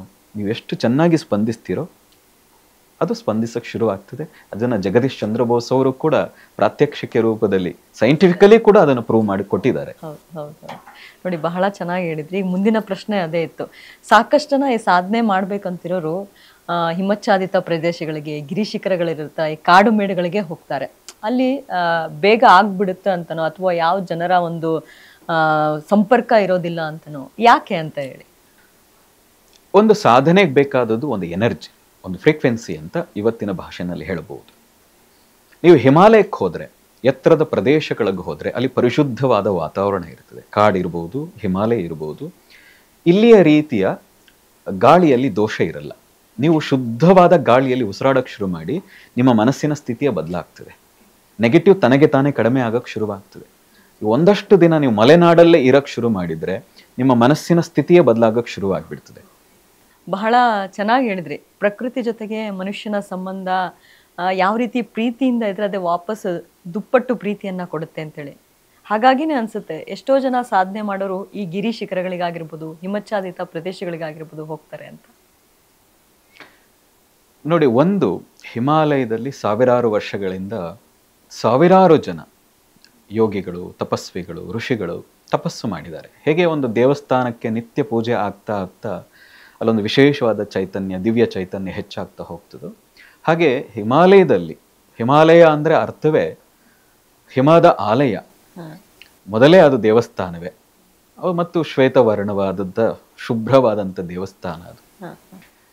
ಅಲ್ಲಿ ಈ ಋಷಿಗಳು, ಯೋಗಿಗಳು ತಪಸ್ಸನ್ನ ಮಾಡಿ ಮಾಡಿ ಆ ಚೈತನ್ಯ ಇನ್ನೂ 1000 ಪಟ್ಟು ಹೆಚ್ಚಾಗಿದೆ. ಹಾಗಾಗಿ ಒಬ್ಬ ಸಾಮಾನ್ಯ ಮನುಷ್ಯ ಕೂಡ ಆ ಜಾಗಕ್ಕೆ ಹೋದಾಗ ಒಂದು ದಿವ್ಯತೆಯನ್ನು ಅನುಭವಿಸ್ತಾನೆ. ಹಾಗೆ ಕಾಡುಗಳಲ್ಲೂ ಕೂಡ ಆ ಶುದ್ಧವಾದ ವಾತಾವರಣ ಏನಿದೆ, ಆ ಅರಣ್ಯ ಪ್ರದೇಶಗಳಲ್ಲಿ ಶುದ್ಧವಾದ ಗಾಳಿ ಬೆಳಕು ಎಲ್ಲಿ ಇರುತ್ತದೋ ಅಲ್ಲಿ ದಿವ್ಯತೆ ಆವರಿಸ್ಕೊಳ್ಳೋದು ಸಹಜವಾಗಿ. ಹಾಗಾಗಿ ಆ ಜಾಗದಲ್ಲಿ ಯಾರು ಧ್ಯಾನಕ್ಕೆ ಕೂರ್ತಾರೆ, ಅದರಲ್ಲಿ ಏಕಾಂತ ಸ್ಥಿತಿಯಲ್ಲಿ ಯಾರು ಧ್ಯಾನಕ್ಕೆ ಕೂರ್ತಾರೆ, ಆದಷ್ಟು ಬೇಗ ಧ್ಯಾನ ಘಟಿಸ್ಲಿಕ್ಕೆ ಸಾಧ್ಯ ಆಗ್ತದೆ. ಆ ಧ್ಯಾನದಲ್ಲಿ ಆತ ಮುಳುಗಿ ಹೋಗ್ತಾನೆ. ಹಾಗಾಗಿ ಅರಣ್ಯ ಪ್ರದೇಶ ಇರಬಹುದು ಅಥವಾ ಹಿಮಾಲಯ ಇರಬಹುದು, ಸಾಧನೆಗೆ, ಧ್ಯಾನಕ್ಕೆ, ಆಧ್ಯಾತ್ಮಿಕ ಹಪಹಪಿ ಇರುವಂಥವರಿಗೆ ಅತ್ಯಂತ ಪ್ರಶಸ್ತವಾದಂಥ ಜಾಗ. ಇನ್ನು ಯೋಗ ಮಾಡೋದ್ರಿಂದ, ಅದನ್ನ ಅಭ್ಯಾಸ ಮಾಡೋದ್ರಿಂದ ಈ ದೇಹ ಜೀವಂತ ರೂಪಿಯಾಗಿರುತ್ತೆ ಅನ್ನುವಂಥ ಮಾತಿದೆ. ನೋಡಿ, ಯೋಗಾಭ್ಯಾಸ ಅಂದ್ರೆ ಅರ್ಥ ತುಂಬಾ ದೊಡ್ಡ ವಿಶೇಷವಾದ ಅರ್ಥ ಆಗ್ತದೆ. ಯೋಗದಲ್ಲಿ ಆಸನ ಮತ್ತು ಪ್ರಾಣಾಯಾಮದ ಸಾಧನೆ ಮೂಲಕ ದೀರ್ಘಕಾಲ ಬದುಕಬಹುದು. ಈಗ 100 ವರ್ಷವೇ ಬದುಕಬಹುದು ಅಂತ ಆದರೆ ಯಾಕೆ 200 ವರ್ಷ 300 ವರ್ಷ ಬದುಕಬಾರದು?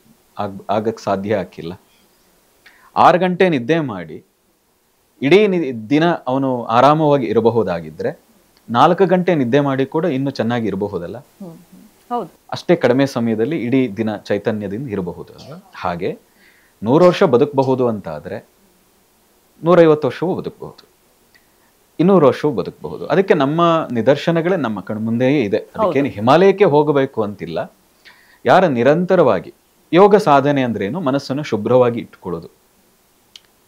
ಆ ಶುಭ್ರವಾಗಿ ಇಟ್ಕೊಳ್ಳುವ ಮನಸ್ಸಿನ ಸ್ಥಿತಿಯಿಂದಾಗಿ ಪ್ರಾಣಾಯಾಮ ಮಾಡದೇ ಇದ್ರು, ಆಸನ ಅಭ್ಯಾಸ ಮಾಡದೇ ಇದ್ರು 150, 180 ವರ್ಷಗಳು, 200 ವರ್ಷಕ್ಕಿಂತ ಹೆಚ್ಚು ಬದುಕಿದವರು ಇದ್ದಾರೆ.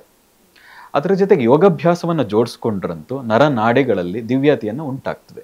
ಏನಾಗ್ತದೆ, ಪ್ರತಿನಿತ್ಯ ಸಾವಿರಾರು ಸೆಲ್ಸ್ಗಳು ಸಾಯ್ತಾ ಇದೆ. ಪ್ರತಿನಿತ್ಯ ಎಷ್ಟು ಸಾಯ್ತಾ ಇದೆಯೋ ಅಷ್ಟೇ ಪ್ರಮಾಣದಲ್ಲಿ ಸಾವಿರಾರು ಜೀವಕೋಶಗಳು ಹುಟ್ಟುತ್ತಾ ಇದೆ. ಹೀಗೆ ಹುಟ್ಟುವ ಮತ್ತು ಸಾಯುವ ಪ್ರಮಾಣ ಒಂದೇ ರೀತಿಯಾಗಿದ್ದರೆ ಅದೇ ಯೌವನವನ್ನ ಕಾಪಾಡಿಕೊಳ್ತೀರಿ. ಯಾವಾಗ ಹುಟ್ಟುವ ಪ್ರಮಾಣ ಕಡಿಮೆ ಆಯಿತೋ ಸಾಯುವ ಪ್ರಮಾಣ ಅಷ್ಟೇ ಇದೆ ಅಂತ ಹೇಳಿದ್ರೆ ಬೇಗ ವೃದ್ಧಾಪ್ಯ ಬರ್ತದೆ. ಆಸನದ ಪ್ರಾಣಾಯಾಮದ ಅಭ್ಯಾಸದಿಂದ 90 ವರ್ಷಕ್ಕೆ 80 ವರ್ಷಕ್ಕೆ ಹುಟ್ಟುವ ಜೀವಕೋಶಗಳು ಕಡಿಮೆಯಾಗಿ ಸಾಯುವ ಜೀವಕೋಶಗಳು ಜಾಸ್ತಿ ಆಗ್ತಾ ಇದ್ದದ್ದು, ಅದನ್ನು ಸರಿ ಪ್ರಮಾಣ ಮಾಡ್ಕೊ ಹೋಗ್ಬೋದು. ಜೀವಕೋಶಗಳು ಅಷ್ಟೇ ಹುಡ್ತಾ ಇರ್ತವೆ, ಅಷ್ಟೇ ಸಾಯ್ತಾ ಇರ್ತವೆ. ಆಗೇನಾಗ್ತದೆ, ದೀರ್ಘ ಆಯುಷ್ಯವನ್ನು ಹೊಂದಬಹುದು. ಸೈಂಟಿಫಿಕಲಿ ಹೇಳೋದಿದ್ರೆ ವೃದ್ಧಾಪ್ಯ ಬರೋದು ಹಾಗೆ ತಾನೆ, ಚರ್ಮ ಸುಕ್ಕುಗಟ್ಟೋದು ಹಾಗೆ ತಾನೆ. ಇದನ್ನ ಯಾರು ಒಳ್ಳೆಯ ಆಹಾರ ಪದಾರ್ಥದಿಂದ, ಸೇವನೆಯಿಂದ, ಆಸನದ ಪ್ರಾಣಾಯಾಮದ ಅಭ್ಯಾಸದಿಂದ ನಿರಂತರವಾಗಿ ಸಾಧನೆ ಮಾಡ್ತಾರೆ, ಅವರು 150-200 ವರ್ಷಗಳು ಬದುಕಬಹುದು. ಈಗಲೂ ಕಾಶಿಯಲ್ಲಿರುವಂಥ ಒಬ್ಬ ಯೋಗಿ ಯಾರಿದ್ದಾರೆ, ಇತ್ತೀಚೆಗೆ ಪದ್ಮಭೂಷಣ ಬಹುಶಃ ಅವರಿಗೆ ಪ್ರಶಸ್ತಿಯನ್ನು 2 ವರ್ಷಗಳ ಹಿಂದೆ ಕೊಟ್ಟರು. ಅವರಿಗೆ 129-130 ವರ್ಷಗಳೀಗ. ಸ್ವಯಂ ಅವ್ರ ಕೆಲಸ ಅವರೇ ಮಾಡ್ತಾ ಇದ್ದಾರೆ. ಪ್ರತಿನಿತ್ಯ ಆಸನಾಭ್ಯಾಸ ಮಾಡ್ತಾರೆ, ಪ್ರಾಣಾಯಾಮ ಅಭ್ಯಾಸವನ್ನು ಕೂಡ ಮಾಡ್ತಾರೆ ಕಾಶಿಯ ಗಂಗಾ ತಟದಲ್ಲಿ ಕೂತ್ಕೊಂಡು. ಒಬ್ಬರಿಗೆ ಸಾಧ್ಯ ಆಗೋದಿದ್ರೆ ಅನೇಕರಿಗೆ ಸಾಧ್ಯ ಅಂತ. ಇನ್ನು ಇದಕ್ಕೆ ಉತ್ತಮ ಉದಾಹರಣೆ ಅಂತಂದ್ರೆ ಮಹಾ ಅವತಾರ್ ಬಾಬಾಜಿ ಅವರು ಇವತ್ತಿಗೂ ಕೂಡ ಜೀವಂತವಾಗಿದ್ದಾರೆ. ಅಂದ್ರೆ ಮಹಾ ಅವತಾರ್ ಬಾಬಾಜಿ ಅವರು ಇರುವಂತದ್ದು ಫಿಸಿಕಲ್ ಬಾಡಿನಲ್ಲಿಲ್ಲ, ಸೂಕ್ಷ್ಮ ರೂಪದಲ್ಲಿದ್ದಾರೆ, ಪಂಚಭೂತಗಳಿಂದಾದ ದೇಹದಲ್ಲಿಲ್ಲ. ಆದರೆ ಯಾರು ಫಿಸಿಕಲ್ ಬಾಡಿನಲ್ಲಿ ರೂಪಾಂತರಗೊಳ್ಳಬಹುದೋ ಅವರು ಪಂಚಭೂತಗಳನ್ನ ಸಾಧನೆ ಮಾಡಿ, ನಾವು ಹಿಂದೆ ಹೇಳದಂತೆ ಯಾರೋ ಅದರ ರಹಸ್ಯ ಗೊತ್ತಿದೆಯೋ ಅವರಿಗೆ ಬೇಕಾದಾಗ ಬೇಕಾದಂಥ ರೂಪವನ್ನ ಪಂಚಭೂತಗಳ ಸಹಾಯದಿಂದ ತಾಳಬಹುದು. ಹಾಗೆ ಮಹಾತಾರ್ ಬಾಬಾ ಇರ್ಬೋದು, ಸಾಕಷ್ಟು ಜನ ಯೋಗಿಗಳು ಆ ರೂಪವನ್ನ ಧಾರಣೆ ಮಾಡಿ ಸಾಕಷ್ಟು ಜನರಿಗೆ ಮಾರ್ಗದರ್ಶನ ಮಾಡ್ತಾ ಇದ್ದದನ್ನ ನಾವು ಕೇಳ್ತಾ ಇರ್ತೀವಿ, ನೋಡ್ತಾ ಇರ್ತೀವಿ. ಖಂಡಿತ ಗುರುಗಳೇ. ಇನ್ನು ನಮ್ಮ ಈ ಒಂದು ದೇಶದಲ್ಲಿ ಎಷ್ಟೊಂದು ಪವಾಡಗಳು ನಡೆಯುತ್ತೆ ಅಂತಂದ್ರೆ ಅದಕ್ಕೆಲ್ಲ ಬಹಳ ಕಾರಣ ಅಂತಂದ್ರೆ ಇಲ್ಲಿ ಉಗಮವಾಗಿರುವಂತಹ ದೇವರುಗಳು ಅಂತ ಹೇಳ್ತಾರೆ. ಅವರು ನಿಜಕ್ಕೂ ಇಲ್ಲಿ ಇದ್ದಾರಾ ಅಥವಾ ನಮ್ಮ ತಲೆಯಲ್ಲಿ ಮಾತ್ರ ಇರೋದಾ ಅಂತ? ನೋಡಿ, ಸೂಕ್ಷ್ಮ ರೂಪದಲ್ಲಿ ಇದ್ದಾರೆ, ಅದನ್ನು ಇಲ್ಲ ಅಂತ ಹೇಳಲಿಕ್ಕೆ ಸಾಧ್ಯವೇ ಇಲ್ಲ. ಅದು ಸಾಕಷ್ಟು ಜನರು ಅನುಭವಿಸಿದ್ದಾರೆ. ನೀವು ಅದಕ್ಕೆ ಸಾಕ್ಷಿ ಕೊಡಿ ಅಂದ್ರೆ ಕಷ್ಟ. ನೀವು ಹೇಗೆ ತೋರಿಸ್ತೀರಿ, ಯಾವ ಫೋಟೋ ತೋರಿಸ್ತೀರಿ ಅವರಿಗೆ? ಹಾಗೂ ಸಾಕ್ಷಿ ಬೇಕು. ಸೂಕ್ಷ್ಮ ರೂಪದಲ್ಲಿ ಇವತ್ತು ದೇವತೆಗಳಿದಾರ, ಅವರನ್ನು ನೋಡಬಹುದಾ ಅಂತ ಹೇಳಿದ್ರೆ ಬನ್ನಿ ನಮ್ಮ ಜೊತೆ ಒಂದಷ್ಟು ಸಾಧನೆ ಮಾಡಿ, ಹಿಮಾಲಯದಲ್ಲಿ ಅಲೀರಿ, ಶ್ರದ್ಧೆ ಇಟ್ಕೊಂಡಿದ್ರೆ, ನಿಜಕ್ಕೂ ನಿಮ್ಮಲ್ಲಿ ಆ ಅಂತಃಕರಣ ಶುದ್ಧಿ ಇದ್ರೆ ನಿಮಗೂ ತೋರಿಸೋಣ. ಇವತ್ತಿಗೂ ಇದ್ದಾರೆ, ಇವತ್ತಿಗೂ ಮಾರ್ಗದರ್ಶನ ಮಾಡ್ತಾ ಇದ್ದಾರೆ. ಆ ದಿವ್ಯತೆಯನ್ನ ನಾವು ಒಂದಷ್ಟು ಅನುಭವಿಸಿದೀವಿ. ಆ ಕಾರಣಕ್ಕೆ ಗಟ್ಟಿಯಾಗೆ ಹೇಳ್ತೀವಿ, ನಿಮಗೂ ಅದು ಬೇಕಾಗಿದ್ರೆ ಬನ್ನಿ ನಮ್ಮ ಜೊತೆ ಸಾಧನೆ ಮಾಡಿ, ನೀವು ಅನುಭವಿಸ್ತೀರಿ. ಕೇಳಿರೋರು ಇದ್ದಾರ ಗುರುಗಳ ನಿಮಗೆ? ಕೇಳಿದವರು ಆ ತರದ ಧೈರ್ಯವನ್ನ ತೋರಿದವರು ಬಹಳ ಕಡಿಮೆ. ಆದ್ರೆ ಸಾಧನೆ ಮಾಡ್ತಾ ನಮ್ಮ ಶಿಷ್ಯಂದಿರೇ ಒಂದಷ್ಟು ಜನ ಅದನ್ನು ಅನುಭವಿಸ್ತಾ ಇದ್ದಾರೆ. ನಾವು ಏನೇ ಅನುಭವಿಸ್ತಿದ್ರು ಭ್ರಮೆಗೊಳಗಾಗಬೇಡಿ, ಸಾಕ್ಷಿ ಭಾವದಿಂದ ನೋಡಿ ಅದನ್ನ ಸತ್ಯವನ್ನ ಸಾಕ್ಷಾತ್ಕರಿಸಿಕೊಳ್ಳಿ, ಆಗ ನೋಡೋದನ್ನ ಅಂತ ಅಷ್ಟೇ ಹೇಳ್ತೀವಿ. ಆದ್ರೆ ನೇರವಾಗಿ ಚಾಲೆಂಜ್ ಮಾಡಿ ಸಾಧನೆಗೆ ಬಂದಂತವ್ರು ಬಹಳ ಇಲ್ಲವೇ ಇಲ್ಲ ಅಂತ ಹೇಳ್ಬೋದು. ಇಲ್ಲವೇ ಇಲ್ಲ ಅಂತ ದೂರದಲ್ಲಿ ಮಾತಾಡ್ತಾರೆ, ಅದಿಲ್ಲ ಇದಿಲ್ಲ ಅಂತ ಹೇಳ್ತಾರೆ. ಯಾಕಿಲ್ಲ? ನಮಗೆ ಗೊತ್ತಿಲ್ಲ ಅಂತ ಹೇಳಿ, ತೊಂದರೆ ಇಲ್ಲ. ಇಲ್ಲವೇ ಇಲ್ಲ ಅಂತ ಹೇಳಿ ಕೂತ್ಕೊಂಡ್ರೆ, ಕಣ್ಣಿಗೆ ಬಟ್ಟೆ ಕಟ್ಕೊಂಡ್ಬಿಟ್ರೆ ನಾವ್ ಏನಂತ ತೋರಿಸೋಣ? ಕಣ್ಣನ್ ಬಟ್ಟೆ ತೆಗೆದು ಬನ್ನಿ, ಶ್ರದ್ಧೆಯಿಂದ ಬನ್ನಿ, ನಿಮಗೂ ಕಾಣಿಸ್ಬೋದು. ಆ ದಿವ್ಯತೆಯ ಅನುಭೂತಿ ಅಂತ ಖಂಡಿತ ಅನುಭವಿಸ್ತೀರಿ. ಹೌದು, ತಲೆಯನ್ನ ಖಾಲಿ ಇಟ್ಕೊಂಡಂತೂ ಬರಬೇಕು. ಇಲ್ಲಾಂದ್ರೆ ಏನ್ ತುಂಬಿದ್ರು ಅದು ವೇಸ್ಟ್. ಅದು ನಾವು ಎಷ್ಟೇ ಸಾಧನೆಗೆ ಏನೇ ಹೇಳಿಕೊಟ್ರು ಇಲ್ಲ ಅದಲ್ಲ ಅಂತಾನೆ ಹೇಳ್ತೀರಿ. ಮುಕುಂದೂರ್ ಸ್ವಾಮಿಗಳು ಹೇಳ್ತಾರೆ, ಬಹಳ ಚೆನ್ನಾಗಿ ಹೇಳ್ತಾರೆ. ದೇವರು ಇದಾನ ಅಂತ ಕೇಳಿದ್ರೆ, ನೋಡಪ್ಪ ಇವತ್ತಿನ ಜನಕ್ಕೆ ನೋಡಿ, ಇದು ಹೂ ಇದೆ, ಇದು ಕಾಡು ಹೂ, ಇದು ದೇವರು ಅಂತ ಯಾರಿಗಾದ್ರೂ ಹೇಳಿದ್ರೆ ಅವ್ರು ಹೇಳ್ತಾರೆ ಇದು ದೇವರಲ್ಲ, ಇದು ಕಾಡು ಹೂ ಅಂತ ಹೇಳ್ತಾರೆ. ಮನೆ ಹತ್ರ ಇರೋ ಹೂವನ್ನು ತೋರಿಸಿ ಇದು ದೇವರು ಅಂತ ಹೇಳಿದ್ರೆ, ಅಯ್ಯೋ ಇದೆಂಗ ದೇವರು, ಇದು ನಾನು ಬೆಳೆಸಿರೋ ಹೂ ಅಂತ ಹೇಳ್ತಾರೆ. ಈಗ ನೀವೇ ಏನೋ ಅಂದ್ಕೊಂಡ್ಬಿಟ್ಟಿದ್ದೀರ, ದೇವರು ಅಂದ್ರೆ ಹೀಗಿರೋದು ಅಂತ ನೀವು ಅಂದ್ಕೊಂಡ್ಬಿಟ್ಟಿದ್ದೀರಿ. ಹಾಗಾಗಿ ನಾನು ಏನ್ ದೇವರು ಅಂತ ತೋರಿಸಿದ್ರೆ ನಿನ್ಗೆ ಅಲ್ಲಿ ದೇವರು ಕಾಣಿಸಲ್ಲ ಅಂತ ಮುಕುಂದೂರು ಸ್ವಾಮಿಗಳು ಹೇಳ್ತಾರೆ. ಹಾಗಾಗಿ ನೀವು ಹೇಳಿದ ಹಾಗೆ ಮನಸ್ಸು ಖಾಲಿ ಮಾಡಿಕೊಂಡು ಬಂದ್ರೆ ಖಂಡಿತ ದಿವ್ಯತ ಅನುಭೂತಿ 100% ಆಗ್ತದೆ. ಇನ್ನು ಕೆಲವರಲ್ಲಿ ಪ್ರಶ್ನೆ ಏನು ಅಂತಂದ್ರೆ, ಒಬ್ಬ ವ್ಯಕ್ತಿಯನ್ನ ದುಷ್ಟ ಶಕ್ತಿಗಳು ಆಕ್ರಮಣ ಮಾಡುತ್ವಾ? ಒಂದೇ ದೇಹಕ್ಕೆ 2 ಆತ್ಮ ಸಾಧ್ಯನಾ, ಅಥವಾ ಆ ಶಕ್ತಿ ಯಾವುದು ಅಂತ ಹೇಳಿ? ನೋಡಿ, ಪೂರ್ಣವಾಗಿ ಆತ್ಮ ಇನ್ನೊಂದು ದೇಹಕ್ಕೆ ಆವರಿಸ್ಕೊಳ್ಳೋದು ಅದು ಪೂರ್ಣವಾಗಿ ಸತ್ಯವಲ್ಲ. ಆದ್ರೆ ಒಂದಲ್ಲ 10 ಆತ್ಮಗಳು ಒಬ್ಬನ ಮೇಲೆ ಪ್ರಭಾವವನ್ನ ಬೀರಬಹುದು. ಅದು ಸತ್ತ ಆತ್ಮಗಳೇ ಬೀರಬೇಕು ಅಂತಿಲ್ಲ, ಬದುಕಿರೋ ಮನುಷ್ಯರ ಆತ್ಮಗಳು ಕೂಡ, ಮನಸ್ಸು ಕೂಡ 10 ಜನರ ಪ್ರಭಾವ ಬೀರು ಅವರು ಅವರಿಗೆ ತಕ್ಕಂತೆ ಅವರನ್ನು ಆಡಿಸಬಹುದು. ಯಾರಿಗೆ ಆಡಿಸ್ಬಹುದು? ಯಾರ ಮನಸ್ಸು ವೀಕ್ ಇದೆ, ಯಾರ ಮನಸ್ಸು ದುರ್ಬಲವಿದೆ, ಯಾರ ಮನಸ್ಸು ಇನ್ನೊಬ್ಬರನ್ನೇ ಅವಲಂಬಿಸಿದೆ, ಅವರನ್ನ ಈಸಿಲಿ ಆತ್ಮಗಳು ಅಥವಾ ದುಷ್ಟ ಶಕ್ತಿಗಳು, ದುಷ್ಟ ಮನಸ್ಸುಗಳು ಆವರಿಸ್ಕೊಳ್ಬಹುದು, ಅವರನ್ನ ದಾರಿ ತಪ್ಪಿಸಬಹುದು. ಅದಕ್ಕೆ ನಾವು ಹೇಳೋದು, ನಿಮ್ಮ ಮನಸ್ಸನ್ನು ಬಲಿಷ್ಠ ಮಾಡಿಕೊಳ್ಳಿ. ನಿರ್ಭಯತ್ವ ಸಾಧನೆಯ ಮೂಲ ಉದ್ದೇಶ, ನಮ್ಮ ಸನಾತನ ಪರಂಪರೆ ಹೇಳುವಂತ ಮೂಲ ಉದ್ದೇಶ ಭಯಪಡಿಸೋದಲ್ಲ. ಹೌದು, ನಿರ್ಭಯತ್ವ, ಧೈರ್ಯ, ಆತ್ಮವಿಶ್ವಾಸ ನೀನ್ ಮೈಗೂಡಿಸ್ಕೊ ಅಂತ ನಮ್ಮ ಶಾಸ್ತ್ರಗಳು ಹೇಳಿದ್ದು. ಯಾಕೆ ಭಯ ಪಡ್ತಿ? ಭಯ ಪಡ್ಲಿಕ್ಕೇನಿದೆ? ಸಾವಿಗಿಂತ ದೊಡ್ಡದೇನಿದೆ? ಯಾಕೆ ಭಯ ಪಡ್ತಿ? ಧೈರ್ಯದಿಂದಿರು, ಸಹನೆಯಿಂದಿರು, ಆತ್ಮವಿಶ್ವಾಸವನ್ನ ಮೈಗೂಡಿಸ್ಕೊ. ಇದು ನಮ್ಮ ವೇದಾಂತದ ಸಾರ. ಹೌದು, ಅದೇ ಆಡ್ ಭಾಷೆಯಲ್ಲಿ ಹೇಳ್ತಾರೆ, ಈ ಮೈದಾನದಲ್ಲಿ ಸೋತವರು ಮತ್ತೆ ಗೆಲ್ಬಹುದು, ಆದ್ರೆ ಮನಸ್ಸಿಂದ ಸೋತವರು ಗೆಲ್ಲೋದಕ್ಕೆ ತುಂಬಾನೇ ಕಷ್ಟ ಅಂತ. ಅದಕ್ಕೆ ಕಬೀರರು ಹೇಳ್ತಾರೆ, ಮನ್ಕೆ ಹಾರೆ ಹಾರ ಹೈ, ಮನ್ಕೆ ಜೀತೆ ಜೀತ್. ಮನಸ್ಸಿನ ಸೋಲೆ ಸೋಲು, ಮನಸ್ಸಿನ ಗೆಲುವೇ ಗೆಲುವು ಅಂತ. ಖಂಡಿತ ಗುರುಗಳೇ. ಇನ್ನು ಆತ್ಮದಷ್ಟೇ ಶಕ್ತಿ ಸೂಕ್ಷ್ಮ ಶರೀರಕ್ಕೂ ಇದೆನಾ? 2ಕ್ಕೂ ಸಾವಿಲ್ಲ ಅಂತಾರೆ, ನಿಜಾನ?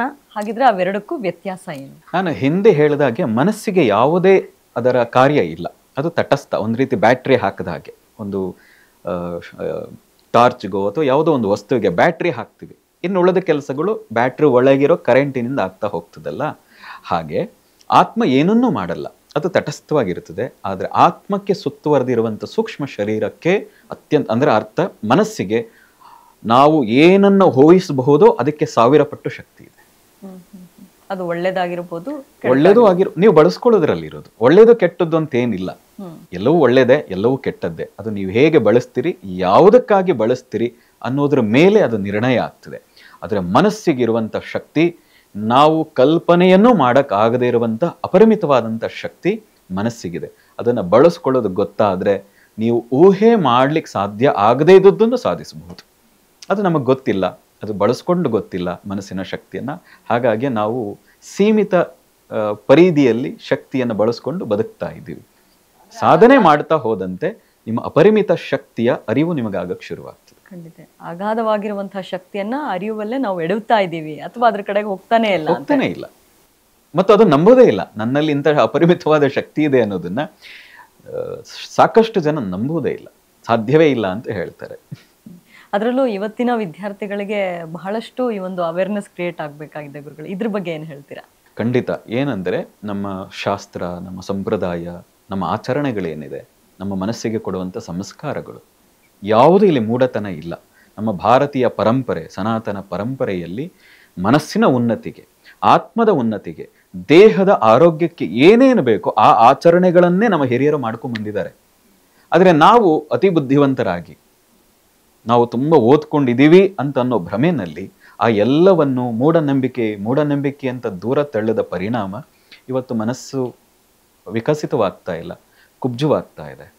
ತನ್ನ ಅರಿವೇ ಇಲ್ಲ, ತನ್ನ ಶಕ್ತಿಯ, ತನ್ನ ಮನಸ್ಸಿನ ಶಕ್ತಿಯ ಅರಿವೇ ಇಲ್ಲದೆ, ತಾನು ಯಾರು ಅನ್ನುವ ಕಲ್ಪನೆಯೂ ಇಲ್ಲದೆ ಇವತ್ತಿನ ವಿದ್ಯಾರ್ಥಿಗಳು ಬದುಕ್ತಾ ಇದ್ದಾರೆ. ಅದಕ್ಕೆ ಕಾರಣ ತಂದೆ ತಾಯಿಯಂದಿರು ಕೂಡ. ನಾವು ಹೇಳೋದು, ನಿಮ್ಮ ರಕ್ತದಲ್ಲಿ, ನಿಮ್ಮ DNA-ನಲ್ಲಿ, ನಿಮ್ಮ ವಂಶವಾಹಿಯಲ್ಲೇ ಆ ಋಷಿಗಳ ಸತ್ವ ಇದೆ, ಶಕ್ತಿ ಇದೆ. ನೀವು ಅದನ್ನ ಅರಿವೇ ಇಲ್ಲದೆ ಎಲ್ಲವನ್ನು ಮೂಢನಂಬಿಕೆ ಅಂತ ಅನ್ಕೊಂಡ್ಬಿಟ್ರೆ ಅದರ ಪರಿಣಾಮ ನೀವೇ ಅನುಭವಿಸ್ಬೇಕು. ಸೂರ್ಯ ನಾನ್ ನಿನ್ನ ನಂಬಲ್ಲ ಅಂದ್ರೆ ಸೂರ್ಯನಿಗೆ ಏನೂ ಆಗಬೇಕಾದದ್ದಿಲ್ಲ ಅಲ್ವಾ? ಏನು ನಷ್ಟ ಇಲ್ಲ. ಹಾಗೆ ಈ ಪರಂಪರೆಯೇ ಸರಿ ಇಲ್ಲ ಅಂತ ಹೇಳಿದ್ರೆ ಪರಂಪರೆಗೆ ಯಾವ ನಷ್ಟವೂ ಇಲ್ಲ, ಈ ಜ್ಞಾನಕ್ಕೆ ಯಾವ ನಷ್ಟವೂ ಇಲ್ಲ. ನಿನಗೆ ನಷ್ಟ, ನಿನ್ನ ಮನಸ್ಸಿಗೆ ನಷ್ಟ. ನಿನ್ನ ಮನಸ್ಸು ಇನ್ನೂ ಸಂಕುಚಿತವಾಗ್ತಾ ಹೋಗ್ತದೆ. ಆದರೆ ಈ ಪರಂಪರೆಯಲ್ಲಿ, ಈ ಸಾಧನೆಯಲ್ಲಿ, ನಮ್ಮ ಎಲ್ಲ ಆಚರಣೆಗಳಲ್ಲಿ ಯಾವುದೋ ದೊಡ್ಡ ಸಾಧನೆಯೂ ಬೇಡ, ನಿತ್ಯ ನಿರಂತರವಾಗಿ ಆಚರಣೆ ಮಾಡುವಂತಹ ಕರ್ಮಗಳಲ್ಲೇ ನಮ್ಮ ಮನಸ್ಸು ಶುದ್ಧಿ ಆಗಲಿಕ್ಕೆ, ಮನಸ್ಸಿನ ಉನ್ನತಿಗೆ, ಆತ್ಮ ಉನ್ನತಿಗೆ ಏನು ಬೇಕೋ ಅದನ್ನು ಕೊಟ್ಟಿದ್ದಾರೆ ನಮ್ಮ ಹಿರಿಯರು. ಅದನ್ನು ಬಿಡ್ತಾ ಇದೀವಿ ನಾವು. ಆದರೆ ಪಾಶ್ಚಿಮಾತ್ಯರು ಅದನ್ನ ತೆಗೆದುಕೊಂಡು ಬಹಳ ಉಪಯುಕ್ತವಾಗಿರುವಂಥ ಮಾಹಿತಿಯನ್ನ ಪಡೆದುಕೊಳ್ತಾ ಇದ್ದಾರೆ, ಅನುಸರಿಸ್ತಾ ಇದ್ದಾರೆ. ಎಲ್ಲಿವರೆಗೆ ನೀವು ಇತ್ತೀಚೆಗೆ ನೀವು ಎಲ್ಲಿಯಾದರೂ ನೋಡಿ ಅವರು ಭರತನಾಟ್ಯ ಅಭ್ಯಾಸ ಮಾಡ್ತಾ ಇದ್ದಾರೆ. ನಮ್ಮ ದೇಶದಲ್ಲಿಲ್ಲ. ವಿದೇಶದವರು ಸಂಗೀತ ಅಭ್ಯಾಸವನ್ನ ಇಲ್ಲಿಂದ ತಗೊಂಡು ಹೋಗಿ ಮಾಡ್ತಾ ಇದ್ದಾರೆ. ಇಲ್ಲಿ ಬಂದು ವರ್ಷಾನುಗಟ್ಲೆ ಅಭ್ಯಾಸ ಮಾಡ್ತಾ ಇದ್ದಾರೆ. ನಮ್ಮ ದೇಶದಲ್ಲಿಲ್ಲ. ವೇದಗಳನ್ನು ಅಭ್ಯಾಸ ಮಾಡ್ತಾ ಇದ್ದಾರೆ, ನಮ್ಮಲ್ಲಿಲ್ಲ. ಅದಕ್ಕಿಂತ ಹೆಚ್ಚಾಗಿ ಯೋಗದ ಅಭ್ಯಾಸವನ್ನ ಪಾಶ್ಚಿಮಾತ್ಯರು ಮಾಡುವಷ್ಟು ನಾವು ಯಾರೂ ಮಾಡ್ತಾ ಇಲ್ಲ ಅಂತ ಹೇಳ್ಬೇಕು. ಅದೇ ನಮ್ಮ ಬೇರನ್ನ ನಾವೇ ನಂಬ್ತಾ ಇಲ್ಲ, ಬದಲಿಗೆ ಬೇರೆಯವರಿಗೆ ಒಳ್ಳೇದಾದ್ಮೇಲೆ ಅದು ಮತ್ತೆ ವಾಪಸ್ ಇದರಿಂದ ಅವ್ರು ಹೇಳಿದ ಮೇಲೆ ನಮಗೆ ಗೊತ್ತಾಗ್ತಾ ಇದೆ, ನಾವು ಮಾಡಬೇಕಾಗಿತ್ತು ಅಂತ. ಹಾಗಾಗಿ ನಾವು ಪ್ರತಿ ಬಾರಿ ಹೇಳ್ತೀವಿ, ನೀವು ಋಷಿಕೇಶಕ್ಕೆ ಹೋಗಿ, ಹರಿದ್ವಾರಕ್ಕೆ ಹೋಗಿ, ಕಾಶಿಗೆ ಹೋಗಿ, ತಿರುವಣ್ಣಾಮಲೈಗೆ ಹೋಗಿ, ಎಲ್ಲಿ ಹೋದ್ರು ವಿದೇಶಗಳೇ ಆವರಿಸ್ಕೊಂಡ್ಬಿಟ್ಟಿದಾರಲ್ಲಿ. ಸಾವಿರ ಸಂಖ್ಯೆಯಲ್ಲಿ ಪ್ರತಿ ವರ್ಷ ಅಷ್ಟು ಲಕ್ಷಗಟ್ಟಲೆ ಖರ್ಚು ಮಾಡ್ಕೊಂಡ್ ಬರ್ತಾರೆ. ಆದರೆ ನಮಗೆ ಸಿಗ್ತಾ ಇರುವಂತಹ ಜ್ಞಾನವನ್ನ, ವಿದ್ಯೆಯನ್ನ, ಇದು ಮೂಢತನ, ಇದು ಸಣ್ಣತನ ಅಂತ ಬಿಡ್ತಾ ಇದ್ರೆ ನಷ್ಟ ನಮಗೆ ಬಿಟ್ಟು ಆ ಪರಂಪರೆಗೆ ಅಲ್ವೇ ಅಲ್ಲ. ಹಾಗಾದ್ರೆ ತಂದೆ ತಾಯಿಗಳು ಇಲ್ಲಿ ಮಾಡ್ಬೇಕಾಗಿರೋ ಮೊದಲ ಕೆಲಸಗಳು ಏನು ಗುರುಗಳೇ ಮಕ್ಕಳ ನಿಟ್ಟಿನಲ್ಲಿ? ಪ್ರತಿನಿತ್ಯ ಸಂಸ್ಕಾರ. ಮಕ್ಕಳಿಗೆ ನೀನು ಹೀಗಿರು ಹಾಗಿರು ಅಂತ ಹೇಳೋ ಬದಲು ತಾವು ಹೇಗಿದ್ದೀವಿ ಅಂತ ತಮ್ಮನ್ನು ತಾವು ಫಸ್ಟ್ ನೋಡ್ಕೋಬೇಕು.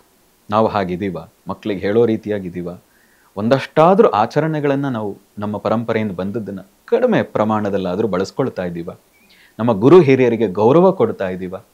ಸಣ್ಣ ಸಣ್ಣ ವಿಷಯಗಳೇ ದೊಡ್ಡ ಪರಿಣಾಮವನ್ನು ಬೀರುವಂಥದ್ದು. ಹೀಗೆ ಬಳಸ್ಕೊಳ್ತಾ ಹೋದರೆ, ಅದನ್ನು ನಿಮ್ಮ ಒಳಗೆ ಬೆಳೆಸ್ಕೊಳ್ತಾ ಹೋದರೆ ಖಂಡಿತವಾಗಿ ನಿಮ್ಮ ಮಕ್ಕಳು ಕೂಡ ಅದನ್ನು ಪಾಲನೆ ಮಾಡ್ತಾರೆ.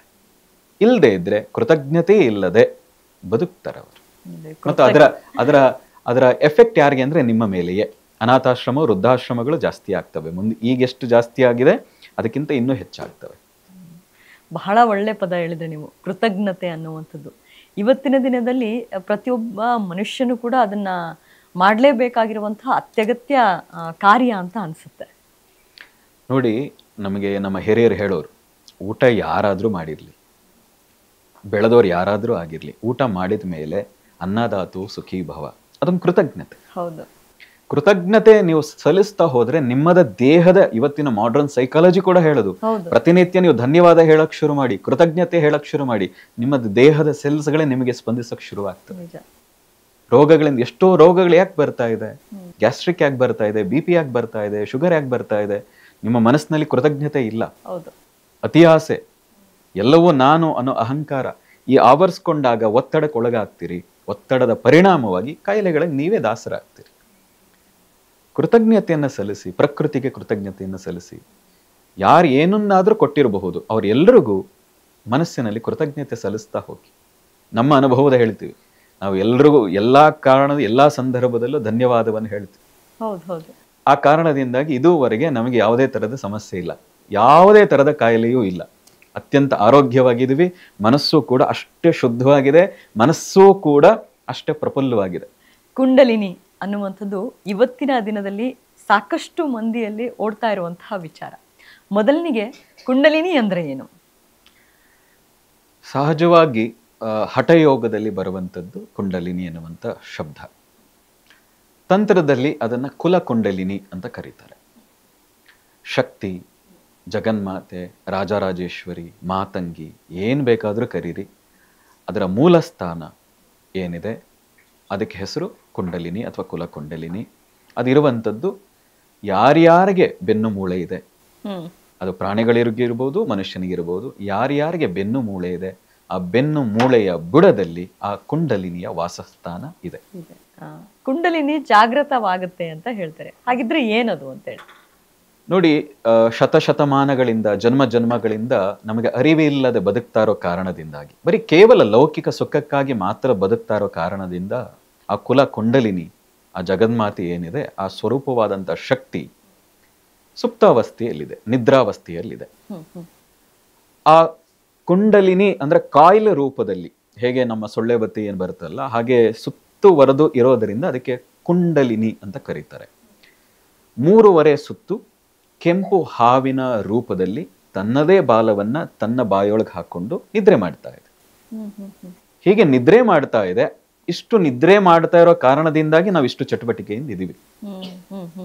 ಇನ್ನು ಅದು ಬಾಯಿ ಒಳಗೆ ಹಾಕಿರೋ ಬಾಲ ಹೊರಗೆ ತೆಗೆದು ಅದೇನಾದ್ರೂ ಒಂದ್ ಸ್ವಲ್ಪ ತಲೆಯನ್ನ ಮೇಲೆತ್ತಿದ್ರೆ ನಮ್ಮ ಜೀವನದಲ್ಲಿ ಇನ್ನೊಂದು ಹೆಜ್ಜೆ ಮೇಲಕ್ಕೆ ಹೋಗ್ತೀವಿ.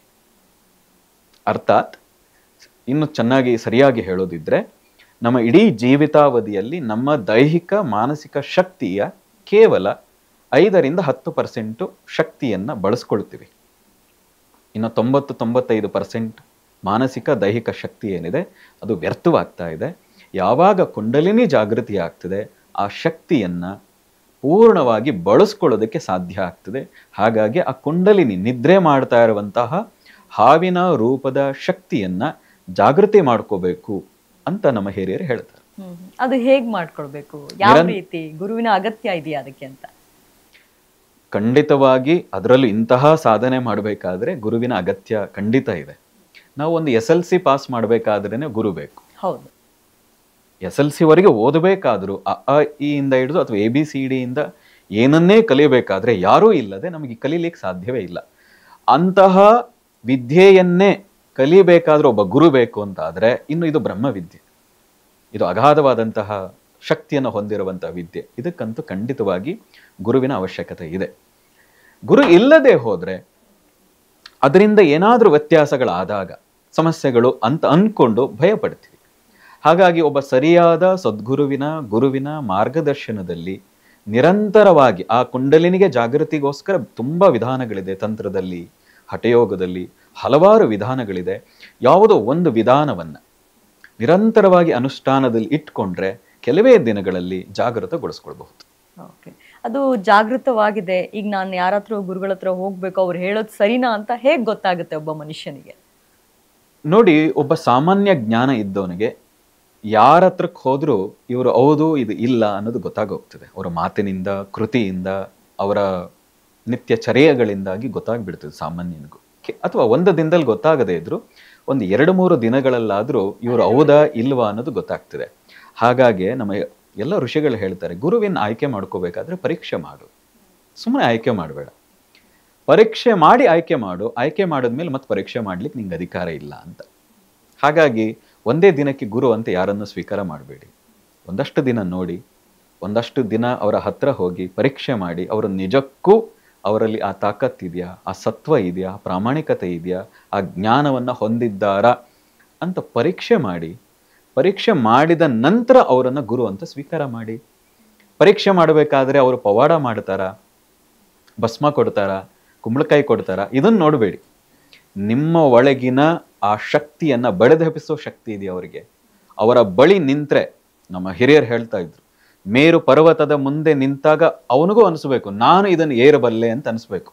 ಹಾಗೆ ಗುರುವಿನ ಹತ್ರ ನಿಂತಾಗ ನಾನು ಇವರ ರೀತಿ ನಾನು ಸಾಧನೆ ಮಾಡಬಲ್ಲೆ ಅನ್ನುವಂಥ ವಿಶ್ವಾಸ ಬರುವುದಿದ್ರೆ ಅವನು ನಿಜವಾದ ಗುರು ಅಂತ. ಅಂಥ ಗುರು ನಿಮಗೆ ಸಿಕ್ಕಿದಾಗ ಪರೀಕ್ಷೆ ಮಾಡಿ ಒಪ್ಕೊಳ್ಳಿ. ಈ ಕೆಲವೊಬ್ರು ಇರ್ತಾರೆ, ನಾನು ಕುಂಡಲಿನ ಜಾಗೃತ ಮಾಡ್ಕೋಬೇಕು, ಯಾರ ಹತ್ರ ಹೋಗ್ಬೇಕು, ಅದು ಸರಿ ಹೋಗುತ್ತಾ, ಅಥವಾ ಅದು ಜಾಗೃತವಾದ್ಮೇಲೆ ನಾನು ಏನ್ ಮಾಡಬೇಕು, ಹೇಗೆ ಉಪಯೋಗಿಸ್ಕೊಳ್ಬೇಕು ಅದು ಅಂತ. ಯಾಕಂದ್ರೆ ನೀವು ಹೇಳಿದ್ರಿ ಸಾಮಾನ್ಯವಾಗಿ ಇಷ್ಟು ಜಾಗೃತವಾಗಿದೆ, 5% ಜಾಗೃತವಾಗಿದೆ, ಇಷ್ಟು ಆಕ್ಟಿವ್ ಆಗಿದ್ದೀವಿ ಅಂತ. ಇನ್ನು ಅಷ್ಟು 90% ಅಥವಾ 100% ಆಯ್ತು ಅಂದ್ರೆ ಆ ಪವರ್, ಆ ಶಕ್ತಿ ಎಂತದಿರಬಹುದು ಅಂತ. ನೋಡಿ, ಭಗವಂತ ಈ ದೇಹವನ್ನು ಸೃಷ್ಟಿ ಮಾಡಿದಾನೆ ಮತ್ತು ಅದನ್ನು ಇಟ್ಟಿದ್ದಾನೆ ಅಂದ್ರೆ ಅದಕ್ಕೆ ತಕ್ಕಂತೆಯೇ ದೇಹ ಇದೆ, ಆ ನರನಾಡಿಗಳು ಇದೆ. ಆದರೆ ನಾವು ನಮ್ಮ ಆಹಾರ ವಿಹಾರದಿಂದಾಗಿ ಅದನ್ನು ವೀಕ್ ಮಾಡ್ಕೊಂಡಿದ್ದೀವಿ. ಹಾಗಾಗಿ ಅದಕ್ಕೂ ಗೊತ್ತಿದೆ, ಆ ಶಕ್ತಿಗೂ ಯಾವಾಗ ಜಾಗೃತಿಗೊಳ್ಳಬೇಕು, ಇವನು ಪಕ್ವ ಆದಾಗಲೇ ನಾನು ಜಾಗೃತಿಗೊಳ್ಳಬೇಕು ಅನ್ನೋದು ಆ ಶಕ್ತಿಗೂ ಗೊತ್ತಿದೆ. ಆ ಕಾರಣದಿಂದನೇ ಭಗವಂತ ಅದನ್ನು ಬೀಜ ರೂಪದಲ್ಲಿ ಹೊದಗಿಸಿ ಇಟ್ಟು ಕಳಿಸಿದ್ದಾನೆ. ನೀವು ನಿರಂತರ ಸಾಧನೆ ಮಾಡ್ತಾ ಮಾಡ್ತಾ ಹೋದಂತೆ ಅದು ಜಾಗೃತಿ ಆಗಿ ಮೇಲಕ್ಕೆ ಹೋಗಬೇಕಾದ್ರೆ ನಿಮ್ಮ ನರಗಳಲ್ಲಿ, ನಿಮ್ಮ ಮನಸ್ಸಿನಲ್ಲಿ ಆ ಗಟ್ಟಿತನ, ಆ ಪಕ್ವತೆ ಇದ್ದಾಗ ಮಾತ್ರವೇ ಅದು ಜಾಗೃತಿ ಆಗೋದು. ಹಾಗಾಗಿ ಅದರಿಂದ ಏನೋ ದೊಡ್ಡ ಸೈಡ್ ಎಫೆಕ್ಟ್ ಆಗ್ತದೆ ಅಂತ ಏನು ಭಾವಿಸಬೇಕಾದದ್ದಿಲ್ಲ, ಭಯ ಪಡಬೇಕಾದದ್ದಿಲ್ಲ. ಸೈಡ್ ಎಫೆಕ್ಟ್ ಆಗೋದು ಯಾವಾಗ ಆ ಶಕ್ತಿಯನ್ನು ನೀವು ದುರುಪಯೋಗ ಮಾಡಲಿಕ್ಕೆ ಪ್ರಯತ್ನ ಪಟ್ಟರೆ, ಆ ಶಕ್ತಿಯನ್ನು ಹೇಗೇಗೋ ಬಳಸ್ಕೊಳ್ಳೋಕ್ಕೆ ನಿಮಗೆ ಸಾಧ್ಯ ಅಂತ ನೀವು ಭಾವಿಸಿ ಅದನ್ನು ಪ್ರಯೋಗ ಮಾಡೋಕ್ಕೆ ಶುರು ಮಾಡಿದಾಗ ಮಾತ್ರ ಅದರಿಂದ ಸೈಡ್ ಎಫೆಕ್ಟ್ಗಳಾಗಬಹುದು. ಅದರ್ವೈಸ್ ಕುಂಡಲಿನಿ ಜಾಗೃತಿಯಿಂದ ಅಂತಹ ದೊಡ್ಡ ಆಘಾತಗಳೇನು ಭಯ ಪಡುವಂಥ ರೀತಿಯಲ್ಲಿ ಆಗಲ್ಲ ಅಂತ ನನ್ನ ಅನುಭವ. ಈಗ ಕುಂಡಲಿನಿ ಜಾಗೃತವಾಗ್ಬಿಡ್ತು ಅಂತ ಅನ್ಕೊಳ್ಳೋದು, ಏನು ನಾವು ಅದನ್ನ ಉಪಯೋಗಿಸ್ಕೊಳ್ದೇ ಇದ್ರೆ ಅದರಿಂದ ಏನಾದರೂ ಸೈಡ್ ಎಫೆಕ್ಟ್ಸ್ ಆಗುತ್ತಾ? ಇಲ್ಲ, ಉಪಯೋಗಿಸ್ಕೊಳ್ಳದೆ ಇದ್ರೆ ಖಂಡಿತ ಏನು ಸೈಡ್ ಎಫೆಕ್ಟ್ ಆಗಲ್ಲ. ಮತ್ತು ಜಾಗೃತಿ ಆಗ್ತಾ ನೋಡಿ, 3 ಇದೆ ಕುಂಡಲಿನಿಗೆ ಸಂಬಂಧಪಟ್ಟ ಹಾಗೆ. ಇದು ತುಂಬಾ ಜನರಿಗೆ ತಪ್ಪು ಅಭಿಪ್ರಾಯ ಇದೆ.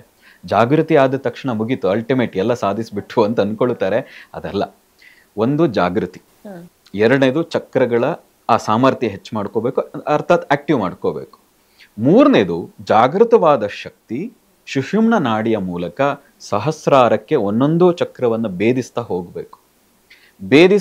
ಭೇದಿಸ್ತಾ ಹೋದಂಥ ಶಕ್ತಿ ಹೋಗಬೇಕು, ವಾಪಸ್ ಅದೇ ರೀತಿಯಾಗಿ ಹಿಂದಿರುಗಿ ಸ್ವಸ್ಥಾನಕ್ಕೆ ಹೋಗಬೇಕು. ತವರು ಮನೆಗೆ ಆ ಶಕ್ತಿ ಹೋಗಬೇಕು.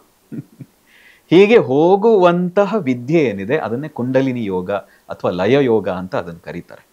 ಯಾಕೆ ಅಂದರೆ ಕುಂಡಲಿನಿ ಜಾಗೃತಿ ಆಗೋದು ಒಂದು ಭಾಗ ಆಯಿತು, ಜಾಗೃತಿ ಆಯಿತು, ಅದರ ಅನುಭವ ನಿಮಗಾಗ್ತದೆ. ಎಲ್ಲೆಲ್ಲಿ ಕರೆಂಟ್ ಶಾಕ್ ದೇಹದಲ್ಲಿ ಅಲ್ಲಲ್ಲಿ ಶಾಕ್ ಕೊಡೋದಂಥ ಅನುಭವ ಆಗ್ತದೆ, ಅರ್ಥಾತ್ ಕುಂಡಲಿನಿ ಜಾಗೃತಿ ಆಗಿದೆ.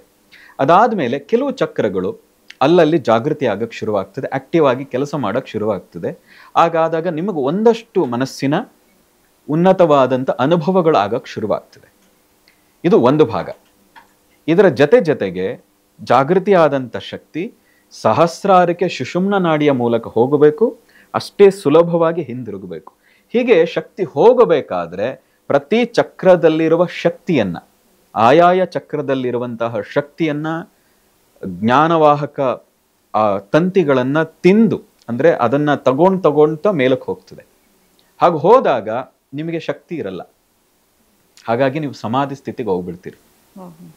ಸಹಸ್ರಾರಕ್ಕೆ ಕುಂಡಲಿನಿ ಹೋದ್ರೆ ನೀವು ಸಮಾಧಿ ಸ್ಥಿತಿಗೆ ಹೋಗ್ತೀರಿ. ಅಂದ್ರೆ ಬಾಹ್ಯ ಪ್ರಜ್ಞೆ ಇರಲ್ಲ, ಆ ಬಾಹ್ಯ ವಿಷಯಗಳಿಗೆ ನೀವು ರಿಯಾಕ್ಟ್ ಮಾಡಲ್ಲ. ಹಾಗೆ 1 ದಿನ, 1 ಗಂಟೆ, 1 ದಿನ, ಹೆಚ್ಚು ಅಂದ್ರೆ 21 ದಿನಗಳ ಕಾಲ ಆ ಸಮಾಧಿ ಸ್ಥಿತಿಲಿ ಕೆಲವರು ಇರ್ತಾರೆ, ಎಲ್ಲರೂ ಅಲ್ಲ. ಸಾಮಾನ್ಯರಂತೂ ಕೆಲವು ಕ್ಷಣಗಳಾದರೂ ಆ ಸಮಾಧಿ ಸ್ಥಿತಿಯ ಅನುಭೂತಿಯನ್ನು ಪಡಿತಾರೆ. ಪಡೆದ ಮೇಲೆ ಆ ಶಕ್ತಿ ಸ್ವಸ್ಥಾನಕ್ಕೆ ಹೋಗ್ಬಿಡ್ತದೆ. ಹೀಗೆ ಎಲ್ಲ ಶಕ್ತಿಯನ್ನು ತಿನ್ಕೊಂಡು ಹೋಗೋದ್ರಿಂದ ಅದನ್ನ ಜೀರ್ಣಿಸ್ಕೊಂಡು ತಗೊಂಡು ಹೋಗೋದ್ರಿಂದ ಅದಕ್ಕೆ ಲಯ ಯೋಗ ಅಂತ ಕೂಡ ಕರೀತಾರೆ.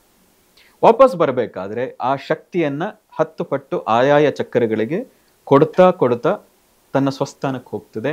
ಅದಾದ್ಮೇಲೆ ಸಾಮಾನ್ಯರಂತೆ ನಿಮ್ಮ ಜೀವನ ಇರಲ್ಲ. ನೀವು ಜೀವನವನ್ನು ನೋಡುವ ದೃಷ್ಟಿ, ಬದುಕುವ ರೀತಿ, ಪ್ರೀತಿಸುವ ವಿಧಾನ ಎಲ್ಲವೂ ಅತೀತವಾದಂಥ ದಿವ್ಯವಾದ ಒಂದು ರೀತಿಯಾಗಿ ಬದುಕ್ತಾ ಇರ್ತೀರಿ. ಅದು ಹೊರ ಸೂಚಿಸ್ತಾ ಇರ್ತದೆ, ಸ್ಫೂರ್ತಿದಾಯಕವಾಗಿರ್ತದೆ ಬೇರೆಯವ್ರಿಗೂ ಕೂಡ. ಆ ಅನುಭವ ಆಗುತ್ತೆ ಅಂತ ಹೇಳಿ 100% ಆಗ್ತದೆ. ಇನ್ನು ಇತ್ತೀಚಿನ ದಿನಗಳಲ್ಲಿ ಸಾಕಷ್ಟು ಯುವಕರು ಕೂಡ, ಅದರಲ್ಲೂ ಯಂಗ್ಸ್ಟರ್ಸ್ ಅಂತ ಏನು ಹೇಳ್ತೀವಿ, ಅವರು ಕೂಡ ಕುಂಡಲಿನಿ ಶಕ್ತಿಯನ್ನ ಜಾಗೃತ ಮಾಡ್ಕೊಳ್ಬೇಕು, ಆ ನಿಟ್ಟಿನಲ್ಲಿ ಸಾಕ್ತಾ ಇದ್ದಾರೆ. ಅಂಥ ಟೈಮಲ್ಲಿ ಏನಾದರೂ ವೈರಾಗ್ಯ ಉಂಟಾಗುತ್ತಾ ಅಥವಾ ಏನಾಗುತ್ತೆ, ಮನಸ್ಸಲ್ಲಿ ಏನು ಮೂಡುತ್ತೆ ಅಂತೇಳಿ? ಸಾಮಾನ್ಯವಾಗಿ ಸಾಧನೆ ಮಾಡಬೇಕಾದ್ರೆ ನೋಡಿ, ಸಾಧನೆ ಮಾಡದೇ ಇದ್ರು ಅವಾಗ ಎಲ್ರಿಗೂ ವೈರಾಗ್ಯ ಬರ್ತದೆ. ಯಾರೋ ಆತ್ಮೀಯರು ಸತ್ತಾಗ, ಏನನ್ನು ಗಳಿಸಲಿಕ್ಕೆ ಸಾಧ್ಯವಾಗದೇ ಇದ್ದಾಗ, ಏನನ್ನು ಕಳ್ಕೊಂಡಾಗ ಸಾಮಾನ್ಯವಾಗಿ ಸಾಕಪ್ಪ ಜೀವನ, ಇಷ್ಟೇ ಜೀವನ ಅನ್ಸಕ್ಕೆ ಎಲ್ರಿಗೂ ಆಗ್ತದಲ್ವಾ. ಎಲ್ರಿಗೂ ವೈರಾಗ್ಯ ಆಗಾಗ ಬರ್ತದೆ, ಇಣಕ್ಕೆ ನೋಡ್ತದೆ. ಆದರೆ ಸಾಧನೆ ಮಾಡಬೇಕಾದ್ರೆ ಇನ್ನೊಂದು ಸ್ವಲ್ಪ ಜಾಸ್ತಿ ಇರ್ತದೆ. ಆದರೆ ಎಲ್ಲರೂ ಬಿಟ್ಬಿಡ್ತಾರ ವೈರಾಗ್ಯಗಳು ಅಂದರೆ? ಕಾಡಿಗೆ ಹೋಗ್ಬಿಡ್ತಾರ, ಹಿಮಾಲಯಕ್ಕೆ ಹೋಗ್ತಾರ? ಹಾಗೇನಿಲ್ಲ. ಎಲ್ಲರ ನಡುವೆ ಇರ್ತಾರೆ, ಇನ್ನು ದಿವ್ಯವಾಗಿ ಬದುಕಿ ತೋರಿಸ್ತಾರೆ, ಆನಂದದಿಂದ ಬದುಕ್ತಾರೆ, ಜೀವನವನ್ನು ಇನ್ನು ಬೇರೆ ರೀತಿಯಾಗಿ ಅನುಭವಿಸ್ತಾರೆ. ಯಾರು ಕೂಡ ವೈರಾಗ್ಯ ಅಂದ್ರೆ ಏನು, ವಿರಾಗ ಅಂತ. ರಾಗ ಅಂದ್ರೆ ಯಾವಾಗ್ಲೂ ಬೇಕು ಅನ್ನುವಂಥದ್ದು, ವಿರಾಗ ಅಂದ್ರೆ ಬೇಡ ಅನ್ನೋದು. ದಯಾನಂದ ಸರಸ್ವತಿಗಳೇನು ಹೇಳ್ತಾರೆ ವೈರಾಗ್ಯಕ್ಕೆ? ದುಷ್ಟತನದಿಂದ ದೂರ ಇರುವುದು ಅಂತ. ಹೀಗೆ ಬೇಡದ್ದನ್ನ, ಬೇರೆಯವರಿಗೆ ಅಪಾಯವನ್ನು ಉಂಟು ಮಾಡುವಂತ, ಬೇರೆಯವರಿಗೆ ನೋವನ್ನು ಉಂಟು ಮಾಡುವಂತ ವಿಚಾರಗಳಿಂದ ದೂರವಾಗ್ತಾರೆ. ಖಂಡಿತವಾಗಿ ವಿರಾಗಿಗಳಾಗ್ತಾರೆ. ಇನ್ನು ನಿಮಗೆ ಕುಂಡಲಿನಿ ಜಾಗೃತಿವಾದ ಆಯ್ತು ಅಂತ ಹೇಳಿದ್ರೆ ನೀವು, ಸೊ ಅಂಥ ಸಂದರ್ಭದಲ್ಲಿ ನಿಮಗೆ ಹೇಗಿತ್ತು ಆ ಫಸ್ಟ್ ಅನುಭವ ಅಂತ ಹೇಳಿ? ಯಾರ ಹತ್ರ ನೀವು ಹೇಳ್ಕೊಂಡ್ರಿ? ಪ್ರಾರಂಭದಲ್ಲಿ ಈ ರೀತಿಯಾಗಿ ಏನೋ ಆಯ್ತು, ಅದು ತಡಿಲಿಕ್ಕಾಗ್ತಾ ಇಲ್ಲ. ಇಡೀ ದೇಹದ ಕಣಕಣಲ್ಲೂ ಆ ಒಂದು ವಿದ್ಯುತ್ ತರಂಗದ ಸೆಳೆತ. ಅರ್ಧ ಕಣ್ಣು ತೆರೆದಿದ್ದೀವಿ ಅಂದ್ರೆ ಶಾಂಭವಿ ಮುದ್ರೆ ಅಂತ ಕರೀತಾರೆ. ಆ ಶಾಂಭವಿ ಮುದ್ರೆಯಲ್ಲಿ ಇದೀವಿ, ಬಹಿರ್ಶಾಂಭವಿ ಮುದ್ರೆ ಅಂತ ಅದನ್ನು ಕರೀತಾರೆ. ಈ ಮಹಾವತಾರ ಭಾವ ಅಂತ ಏನು ಹೇಳಿದ್ರಲ್ಲ, ಅವ್ರು ಯಾವಾಗ್ಲೂ ಆ ಬಹಿರ್ಶಾಂಭವಿ ಮುದ್ರೆಯಲ್ಲಿ ಇರ್ತಾರೆ. ಹಾಗೆ ಇದ್ದಂಥ ಸಮಯದಲ್ಲಿ ಆದಂಥ ಅನುಭವ ಅಂದ್ರೆ, ಪ್ರಜ್ಞೆ ಇದೆ, ಹೊರಗೂ ನೋಡ್ತಾ ಇದ್ದೀವಿ, ಒಳಗೂ ನೋಡ್ತಾ ಇದ್ದೀವಿ, ಆದರೆ ನಮ್ಮ ಕಂಟ್ರೋಲ್ನಲ್ಲಿ ನಮ್ಮ ದೇಹವೇ ಇಲ್ಲ. ಆ ರೀತಿಯ ವಿದ್ಯುತ್ತಿನ ತರಂಗಗಳ ಸೆಳೆತಗಳ ಅನುಭೂತಿ ಆಗ್ತಾ ಇದೆ. ಆದರೆ ಒಂದು ಸಮಸ್ಯೆ ಏನಾಯ್ತು, ನಮಗೆ ಅದರ ಪ್ರಜ್ಞೆ ಅರಿವು ಇಲ್ಲದ ಕಾರಣಕ್ಕೆ ಗುರು ಅದಕ್ಕೋಸ್ಕರವೇ ಬೇಕು.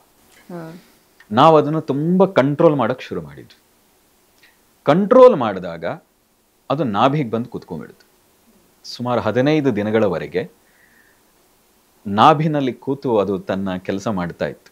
ಹೇಗೆ ಕೆಲಸ ಮಾಡ್ತಾ ಇತ್ತು ಅಂದರೆ, ನಾವು ಇಡೀ ದೇಹವನ್ನು ಹೇಗೆ ಗಟ್ಟಿ ಮಾಡೋದು ಬಂದಾಗ ನಾಭಿಗೆ ಬಂತು. ಹೀಗೆ ಬಟ್ಟೆ ಹಾಕಿದ್ರು ಹೀಗಿದ್ರು ಆ ನಾಭಿಯ ಬಡಿತದ ಎಲ್ಲರೂ ನೋಡಬಹುದಾಗಿತ್ತು, ಅಷ್ಟು ಬಡಿತ ಬರೋದು. ಮತ್ತು ಏನನ್ನೇ ತಿಂದರೂ 5 ನಿಮಿಷ ಅಷ್ಟೆ. ಅಂದರೆ ಅಷ್ಟು ಪ್ರಖರವಾದ ಜಠರಾಗ್ನಿ, ಅಷ್ಟು ಪ್ರಖರವಾಗೋಗ್ಬಿಟ್ಟಿತ್ತು. ನೀವು ಹೊಟ್ಟೆ ತುಂಬಾ ಫೈರ್, ಏನೋ ಅಗ್ನಿ ಕುಂಡಕ್ಕೆ ಹಾಕಿದಾಗ ಆಗ್ತದಲ್ಲ, ಆ ರೀತಿ ಅನುಭವ. 15 ದಿನಗಳವರೆಗೆ 5 ನಿಮಿಷಕ್ಕಿಂತ ಹೆಚ್ಚು ಏನು ತಿಂದ್ರು ಉಳಿತಾ ಇಲ್ಲ. ಕೊನೆಗೆ ಅಲ್ಲೇ ಪರಿಚಯ ಇದ್ದಂಥ SDMನ ಒಬ್ರು ಡಾಕ್ಟ್ರು, ಆ ಡಾಕ್ಟರ್ ಹತ್ರ ಹೋದ್ವು, ಅರುಣ್ ಕುಮಾರ್ ಅಂತ. ಇದು ಈ ಥರ ಆಯಿತು. ಅವರು ಸ್ವಲ್ಪ ಜೈನರು, ಸ್ವಲ್ಪ ಮುನಿಗಳ ಸಹವಾಸ ಎಲ್ಲ ಇದ್ದದ್ರಿಂದಾಗಿ ಇದು ಬಹಳ ಒಳ್ಳೆಯದು ಗುರುಗಳೇ, ಆದರೆ ಇದಕ್ಕಿಂತ ಇನ್ನೇನಾದರೂ ಆಗಬಾರ್ದು ಅಂತೇಳಿ ಒಂಚೂರು ಔಷಧೋಪಚಾರವನ್ನು ಕೊಟ್ಟರು, ಆ ಅಗ್ನಿಯನ್ನು ಸ್ವಲ್ಪ ತಂಪು ಮಾಡಲಿಕ್ಕೆ. ಅದಾದ ನಂತರ ಸ್ವಲ್ಪ ಕಡಿಮೆ ಆಯಿತು. ಇದು ಗುರು ಇಲ್ಲದೆ ಇದ್ದಾಗ ಈ ಥರದ್ದೇನೋ ಆದಾಗ ನಾವು ಸ್ವಲ್ಪ ನಾವೇ ಎಡವಟ್ ಮಾಡ್ಕೊಂಡ್ಬಿಡ್ತೀವಿ. ಅದೊಂದು ಆಗಾಗ ಕಾಡ್ತಾ ಇದೆ. ನಾನು ಅವತ್ತಿನ ದಿನ ಅದನ್ನು ಕಂಟ್ರೋಲ್ ಮಾಡಿಲ್ಲ ಅಂದಿದ್ರೆ ಬೇರೆ ಏನೋ ಆಗ್ತಾ ಇತ್ತು, ನಾನು ತಪ್ಪು ಮಾಡಿದ್ನೇನೋ ಅಂತ ಇವತ್ತಿಗೂ ಆಗಾಗ ಅನಿಸ್ತದೆ. ಅಂದರೆ ಇಷ್ಟು ವರ್ಷ ಕಾಯೋ ಬದಲು ಆ ಕ್ಷಣದಲ್ಲಿ ಇನ್ನೇನೇನಾದರೂ ನಾನು ಪಡಿಬಹುದಾಗಿತ್ತೇನೋ ಅಂತ. ಹಾಗಾಗಿ ಗುರು ಇದ್ದು ಮಾರ್ಗದರ್ಶನ ಇದ್ದರೆ ಬಹಳ ಒಳ್ಳೆಯದದು. ಆದರೆ ಈ ಅನುಭವದಿಂದಾಗಿ ಒಂದೇನಾಯಿತು, ನನ್ನ ದೇಹದಲ್ಲಿ ನಾನು ಸ್ವಲ್ಪ ರೋಗಿಷ್ಠ ದೇಹ ಇತ್ತು ಒಂದು ಸಮಯದಲ್ಲಿ. ವಿಶೇಷವಾಗಿ ಆ ಸಮಯದಲ್ಲಿ ನನಗೆ ಕತ್ತಿನ ಸಮಸ್ಯೆ ಆಗಿ ಆಪರೇಷನ್ ಮಾಡಬೇಕು ಅಂತ ಕೂಡ ಡಾಕ್ಟರ್ ಹೇಳಿದರು. ಈ ಅನುಭವ ಆದಮೇಲೆ ನನಗೆ ಆ ಕತ್ತು ನೋವು ಇತ್ತು ಅನ್ನುವ, ಅಂದರೆ ದೇಹ ಆ ಹಗುರತೆ, ಆ ಪ್ರಾಣಶಕ್ತಿಯ ಸಂಚಾರದಿಂದ ಬಹುಶಃ ಅದೆಲ್ಲೂ ಹೀಲ್ ಆಯ್ತಾ ಏನಾಯ್ತು ಗೊತ್ತಿಲ್ಲ, ಆದರೆ ಅವತ್ತಿನಿಂದ ಇವತ್ತಿನವರೆಗೆ ಮತ್ತೆ ಆ ಕತ್ತಿನ ನನಗೆ ಸಮಸ್ಯೆ ಡಾಕ್ಟರ್ ಹತ್ರಕ್ಕೆ ಹೋಗುವ ರೀತಿ ಇದುವರೆಗೆ ಆಗಿಲ್ಲ, ಪುಣ್ಯವಶಾತ್. ಈ ರೀತಿಯ ದೇಹದಲ್ಲೇ ಒಂದಷ್ಟು ಬದಲಾವಣೆಗಳು ನನ್ನ ಜೀವನದಲ್ಲಿ, ನಾನು ಜೀವನ ನೋಡುವ ರೀತಿಯಲ್ಲಿ, ಒಂದು ಆತ್ಮವಿಶ್ವಾಸ, ಧೈರ್ಯದ ದೃಷ್ಟಿಯಿಂದ ಸಾಕಷ್ಟು ವಿಷಯಗಳು, ಹೇಳಲಿಕ್ಕೆ ಆಗದೇ ಇರುವಂಥ ಕೆಲವು ವಿಷಯಗಳಲ್ಲೂ ಕೂಡ ಸಾಕಷ್ಟು ಪರಿವರ್ತನೆಗಳಾಗಕ್ಕೆ ಶುರುವಾಯಿತು. ಈ ಸಂದರ್ಭದಲ್ಲಿ ಒಂದು ಪ್ರಶ್ನೆ ಕೇಳಬೇಕು ಅನಿಸ್ತಾ ಇದೆ. ನಿಮ್ಗೆ ಯಾವಾಗಾದ್ರೂ ಅನಿಸಿದೆಯಾ, ಅಂದರೆ ಈಗ ಮಾನಸಿಕವಾಗಿ ಶಂಕರಾಚಾರ್ಯರನ್ನ ಗುರುಗಳಂತ ಒಪ್ಕೊಂಡಿದ್ದೀರಾ, ದೈಹಿಕವಾಗಿ ಯಾರಾದರೂ ಗುರುಗಳಿದ್ದಿದ್ರೆ ಬಹಳ ಉತ್ತಮವಾಗಿರ್ತಿತ್ತು ಅಂತೇಳಿ? ನನಗೆ ಸಾಕಷ್ಟು ಬಾರಿ ಹೇಗೆ ತಂದೆ ತಾಯಿ ಇಲ್ಲದ ಇದ್ದಾಗ ಅನಾಥ ಪ್ರಜ್ಞೆ ಅಂತ ಹೇಳ್ತದಲ್ಲ, ನನಗೆ ಈ ಯಾವ ಪ್ರಜ್ಞೆಗಳು ನನಗೆ ಕಾಡಲಿಲ್ಲ, ಯಾರಿಲ್ಲ ಅಂತ. ಆದರೆ ಗುರು ಇಲ್ಲ ಅನ್ನುವಂಥ ಅನಾಥ ಪ್ರಜ್ಞೆ ಇವತ್ತಿಗಿಲ್ಲ ಅದು. ಆದರೆ ಆ ಸಮಯಗಳಲ್ಲಿ ಕೆಲವು ವರ್ಷಗಳ ಕಾಲ ಎಷ್ಟೋ ಬಾರಿ ಕಣ್ಣೀರು ಹಾಕಿದ್ದಿದೆ. ಅರೆ ಗುರು ಇದ್ದಿದ್ರೆ ಇನ್ನೂ ನಾನು ಏನಾಗ್ತಿದ್ದೆ, ಏನೂ ಇಲ್ಲದೆ ಇಷ್ಟು ಕೊಟ್ಟಿದ್ದಾನೆ ಗುರು, ಸೂಕ್ಷ್ಮ ರೂಪದಲ್ಲಿ ಆ ಜಗನ್ಮಾತೆ ಇಷ್ಟು ಕೊಟ್ಟಿದ್ದಾಳೆ, ಸಾಕ್ಷಾತ್ ನನ್ನ ಜೊತೆ ಇದ್ದಿದ್ರೆ ನಾನು ಇನ್ನೂ ಏನಾಗಬಹುದಾಗಿತ್ತು, ಇನ್ನೂ ಯಾವ ಹಂತ ತಲುಪಬಹುದಾಗಿತ್ತು, ಇನ್ನೂ ಒಳ್ಳೆಯ ಮಾರ್ಗದರ್ಶನ ಸಿಕ್ತಿತ್ತು ಅನ್ನುವಂಥ ಖಂಡಿತವಾಗಿ ಆ ಅನಾಥ ಪ್ರಜ್ಞೆ ಕಾಡಿದೆ. ಅದಕ್ಕೆ ಕಣ್ಣೀರು ಹಾಕಿದ್ದು ಇದೆ. ಈ ಕ್ಷಣಕ್ಕೆ ಏನಾದರೂ ಅನಿಸುತ್ತಾ, ಭಕ್ತನನ್ನ ಮೆಚ್ಚಿ ಗುರು ಬಂದೇ ಬರ್ತಾನೆ ಒಂದ್ ದಿವಸ ಅಂತೇಳಿ? ನನ್ನ ಗುರುವಿನ ಕೃಪೆ, ಬಹುಶಃ ಜಗನ್ಮಾತೆ ಕೃಪೆ, ಅದಾಗಿ ಕೆಲವು ವರ್ಷದ ನಂತರ, ವಿಶೇಷವಾಗಿ 2020 ನಂತರ ನನಗೆ ಒಂದಷ್ಟು ಅನುಭೂತಿಗಳು ಆಗ್ತಾ ಹೋದಂತೆ ಈ ಕ್ಷಣಕ್ಕೆ 2020ರಿಂದ ಈ ಯಾವ ಅನಾಥ ಪ್ರಜ್ಞೆಯೂ ನನಗೆ ಕಾಡಲಿಕ್ಕೆ ಬಿಟ್ಟಿಲ್ಲ. ಅಲ್ಲಿಂದ ಬೇರೆಯ ಹಂತದ ನನ್ನ ಮನಸ್ಸಿನ, ನನ್ನ ದಿವ್ಯತೆಯ ಅನುಭವ, ಅದು ಹೊರಗೆ ನಾನು ಅದನ್ನು ಹೇಗೆ ತೋರಿಸ್ಬೇಕು, ಅದನ್ನು ಹೇಗೆ ಗೊತ್ತಿಲ್ಲ, ಮಾತಿನ ಮೂಲಕ ನಿಮ್ಗೆ ಯಾರಿಗಾದ್ರೂ ಅನುಭವಕ್ಕೆ ಬಂದರೆ ಸಂತೋಷ. ಆದರೆ 2020ರಿಂದ ನಾನು ಪಡಿತಾ ಇರುವಂಥದ್ದು, ಈ ಕ್ಷಣಕ್ಕೂ ಪಡಿತಾ ಇರುವಂಥದ್ದು ಆ ದಿವ್ಯತೆ ಅದ್ಭುತವಾದದ್ದು. ಹಾಗಾಗಿ ನನಗೆ ಯಾವ ಅನಾಥ ಪ್ರಜ್ಞೆಯೂ 2020 ಸಂಕ್ರಾಂತಿಯ ನಂತರ ಕಾಡಿಲ್ಲ. ಖಂಡಿತರುಗಳೇ, ಬಹಳ ಒಂದು ಆತ್ಮಬಲವನ್ನ ತೋರಿಸುತ್ತೆ ನೀವು ಮಾತಾಡುವಂಥದ್ದು. ಸೊ ಬಹಳ ಖುಷಿ ಆಗುತ್ತೆ, ಬಹಳ ಸರಳವಾಗಿ ತುಂಬ ವಿವರವಾಗಿ ತಿಳಿಸ್ತಾ ಇದ್ದೀರಾ. ಇನ್ನು ಕುಂಡಲಿನಿ ಜಾಗೃತವಾಗಬೇಕಾದ್ರೆ ವಯಸ್ಸಿನ ಅಂತರವೇನಾದರೂ ಇದೆಯಾ? ದೇಹ ಸದೃಢವಾಗೇ ಇರಬೇಕಾ, ಏನು? ದೇಹ ಸದೃಢವಾಗಿ ಇದ್ದು ಮನಸ್ಸು ಪರಿಶುದ್ಧವಾಗಿ ಇದ್ದರೆ ಮಾತ್ರವೇ ಕುಂಡಲಿನಿ ಜಾಗೃತಿ ಆಗುವಂಥದ್ದು. ಜಾಗೃತಿ ಆಗ್ಬಿಡಬಹುದು, ಆದರೆ ಪ್ರತಿ ಚಕ್ರಗಳು ಆಕ್ಟಿವ್ ಆಗಬೇಕಾದ್ರೆ ನಿಮ್ಮಲ್ಲಿ ಆ ಪರಿಶುದ್ಧತೆ ಆಗ್ತಾ ಹೋದಂತೆ ಮಾತ್ರವೇ ಆ ಚಕ್ರಗಳನ್ನು ದಾಟ್ಲಿಕ್ಕೆ ಸಾಧ್ಯ ಆಗುದು. ಹಾಗಾಗಿ ಒಂದು, ದೇಹ ದೃಢವಾಗಿ ಇರಬೇಕು, ನರನಾಡಿಗಳಲ್ಲಿ ಪ್ರಾಣಶಕ್ತಿ ಸಂಚಾರವನ್ನು ತಡೆದುಕೊಳ್ಳುವಂತಹ ಕ್ಷಮತೆ ಇರಬೇಕು, ಮನಸ್ಸು ಪರಿಶುದ್ಧತೆಯಿಂದ ಕೂಡಿರಬೇಕು. ಆಗ ಮಾತ್ರ ಅಪೂರ್ಣವಾದ ದಿವ್ಯತೆಯನ್ನು ಅನುಭವಿಸ್ಲಿಕ್ಕೆ ಸಾಧ್ಯ. ಕ್ಷುದ್ರವಾಗಿಯೂ ಕೂಡ ಕುಂಡಲಿನಿ ಜಾಗೃತಿ ಮಾಡಿಕೊಳ್ತಾರೆ, ಅದರ ಅಡ್ಡ ಪರಿಣಾಮವನ್ನು ಅವರವರು ಅನುಭವಿಸ್ತಾರೆ.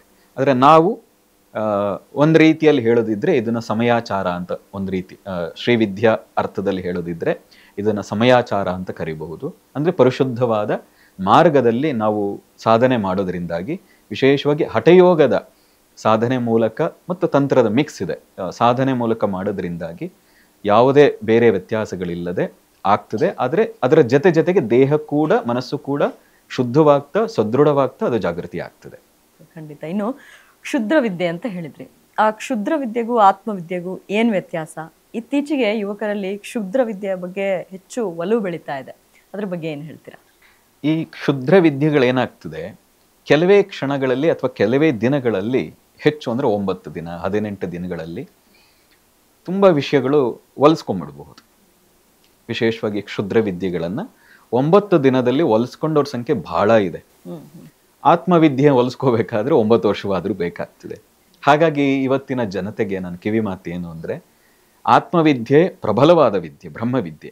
ಇದನ್ನು ಹೊಲಿಸ್ಕೊಳ್ಬೇಕಾದ್ರೆ ನಿಮ್ಮ ಮನಸ್ಸು ಶುದ್ಧವಾಗಿರಬೇಕು ಮತ್ತು ದೀರ್ಘ ಸಮಯದ ಸಾಧನೆ ಬೇಕು.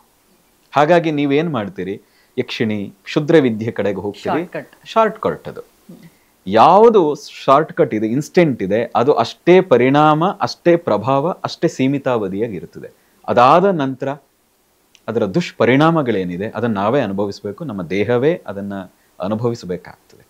ಹಾಗಾಗಿ ನಮ್ಮ ಸಲಹೆ, ದೀರ್ಘ ಆದರೂ ತೊಂದರೆ ಇಲ್ಲ, ಈ ಕ್ಷುದ್ರ ವಿದ್ಯೆ ಕಡೆಗೆ ಹೋಗ್ಬಿಡಿ. ನಾವೇ ನೋಡಿದ್ದೀವಿ 9 ದಿನದಲ್ಲಿ 18 ದಿನದಲ್ಲಿ ಕ್ಷುದ್ರ ವಿದ್ಯೆಗಳನ್ನು ಹೊಲಿಸ್ಕೊಂಡು ಅದರ ಪರಿಣಾಮವನ್ನು ಬೇರೆಯವರ ಮೇಲೆ ಬೀರಲಿಕ್ಕೆ ಪ್ರಯತ್ನ ಪಟ್ಟು ಯಶಸ್ವಿಯಾಗಿ ಕೆಲವೇ ವರ್ಷಗಳಲ್ಲಿ ಅದರ ಅಡ್ಡ ಪರಿಣಾಮದಿಂದ ಇಡೀ ಕುಟುಂಬಗಳು, ಅವರೊಬ್ಬರಲ್ಲ ಅವರ ಇಡೀ ಕುಟುಂಬಗಳು ಪರಿತಪಿಸ್ತಾ ಇರುವಂಥದ್ದನ್ನು ಇವತ್ತು ನಾವು ನೋಡ್ತಾ ಇದ್ದೀವಿ. ಹಾಗಾಗಿ ನಮ್ಮ ಸಲಹೆ, ದಯವಿಟ್ಟು ಆ ಕ್ಷುದ್ರ ವಿದ್ಯೆ ಕಡೆಗೆ ಹೋಗಬೇಡಿ.